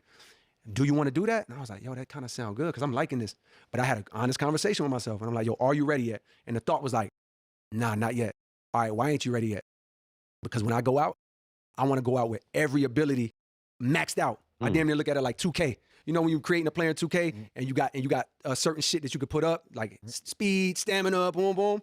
I felt like when I was younger, I had my bars and my flows and my ferociousness as a battle rapper, because that's how I came up, like a damn near like a cannabis type battle rapper. Like, all my shit was maxed out. Then when I got storytelling, my storytelling got maxed out. The only thing that hadn't maxed out yet was what Forest Hill Drive has, which is like, all right, cool. Don't get too best songwriting, hooks, bridge, sliders. You usually go out. I want to go out on all my songs. It's supposed to decline because they're getting comfortable and sitting on the couch and drinking wine and life get better. I'm like, yo, can I do the opposite? Can I go the other way and get better than I was? So, because to answer your question about what kept my hunger, is because I imagined the day when I'm not doing this no more. And I was like, yo, if that day comes, what would you regret? And so the past 10 years has been... Cole talks too goddamn much, bro. Holy shit, man. He'll wrap it up, bro. You ever see this Chappelle? Wrap it up, be goddamn Cole. Stop. Like, I got it. He really rambles. I thought I was bad. And me trying to like make sure that it ain't no regret. You know what I mean? Like, make right, sure that got it, Cole. I think we're done. More of you, even on the creative side of the visuals, even outside of music as well. We just don't want you to be retired, go recluse, and then we never hear about JCole ever again. You know. If you retire, would you still tour? I actually do have a he's on vision of like, if I never put another album out, I would want to tour 2 albums. Okay. Forest Hill Drive and The Fall Off. Well, that'd be fire. Like every few years, it's a artist. It's a group, Pink Floyd, a band from back in the days. And I think the dude, one of the singers, like Roger Plant or some shit, whatever his name is. Forgive me if I fucked it up, but like, he was a part of Pink Floyd. But he has this album that like meant a lot to him that they did. I guess he did most of the writing, and it's called The Wall. And every 3 to 5 years, he goes out and he tours this album. I mean, he just turned 80 or some shit or something crazy. But like, for the past 30 years, he's been going and touring this album. Right. And that's how I see myself. If I don't put out another album, those 2 albums mean so much to me, Forest Hill Drive and The Fall Off, that it's like I see myself going out and bare minimum performing those albums. That's interesting. I don't know how I feel about that. You being 80, like j.Cole being 80 playing Forest Hill Drive. You know what I mean? Like, how many, like, how old are you going to be when you're going to keep playing like your old album? But it's fine. That's what he wants to do. It's just funny. You know what I mean? At whatever level people will have me. Like, if people want to see that shit in the stadium, I'll do that. If they want to see it at a House of Blues, I'll do a House of Blues. You know what I mean? If they want to do that, see that shit in a 300-person room. All right, cool. Relax. What else? Jeez. Honestly, it's nobody that like I wouldn't anything. Olu. Wait, what's she? Johnny Venus. Really? Bruh. Oh, the least. Oh, you said the least. The least. Oh, no. That he would be the best. This is just like, all right. You just don't want to worry about anything. Wait, hold on. I missed the question. Meaning like, who? This is not about like question. Oh, shit. With the keys. To be your designated driver for a night. Who are you trusting the least? The least. All right. I have the best. This is just like, all right. You just don't want to worry about anything. Olu from Earth Gang. Johnny Venus. Really? Bruh. Oh, the least. Oh, you said the least. The least. Oh, no. That he would be the most, actually, because he's motherfucking. Yeah, I was about to say. Yeah, my fault. I misunderstood the question. Oh, a little slow. The least? I don't know. Honestly, it's nobody that like I wouldn't kind of dumb question, bro. I don't know what that kind of question was. You know what I mean? Yeah, like, what? I've never seen Ari drive. You know what I mean? Like I never seen Ari. What was she trying to get at with that question? I don't know what the point of that was. Yeah, we had to ask her how she drives. But I feel like I might remember some stories from back in the day in Raleigh, but I could be wrong. I remember when she had the Kia Soul or whatever. You drive me? Yeah, that's hell yeah. Anyone from your camp, Cam? Nah, I was letting you wrap it up, man. Right. Matching the Dreamville jacket with the Air You Fly today, man. Listen. Cameron's happy. The Air Max with the purple and the horns. Yeah. Oh, I'm happy you came through, man, bro. thank you, God. Me too. Appreciate it. Thanks, man. I appreciate you, bro. Thank you so much, man. Cameron, yeah. j.Cole said, all right, we good? You're not gonna sue me for $500,000? All right, we done. I did the damn job. Now leave me the hell alone. j.Cole, man, and get back here, man. Fleet. Yeah, man. Thank y'all again for tuning in. Another week, Talk with Fleet Cole. Appreciate you, bro. Thank you, bro. Appreciate you so much. Thank you. Taylor, good job, man. This is funny, man. It feels good that, this shit's, bro, this was like the longest, oh my God, hour and a half ever, bro. This shit felt long. There was only a couple of good spots. I mean, there was some stuff that was interesting. But Cole rambles. Oh my God. I don't think I want to watch another interview, a j.Cole interview ever again after this. I don't think so. Cole, you good? Just keep making music, bro. Like, don't do any more interviews. Or keep them shit short, bro. I appreciate those little clips. But anyway, much love to y'all. I want to say peace out in the chat. I'm going to say good night. Hope y'all enjoyed this. For those who stayed, I doubt anyone really stayed for most of it. But, I appreciate y'all joining the Discord. And peace and love. And, just hit that notification bell, y'all. Also, don't miss out on the lives. Peace out. Later.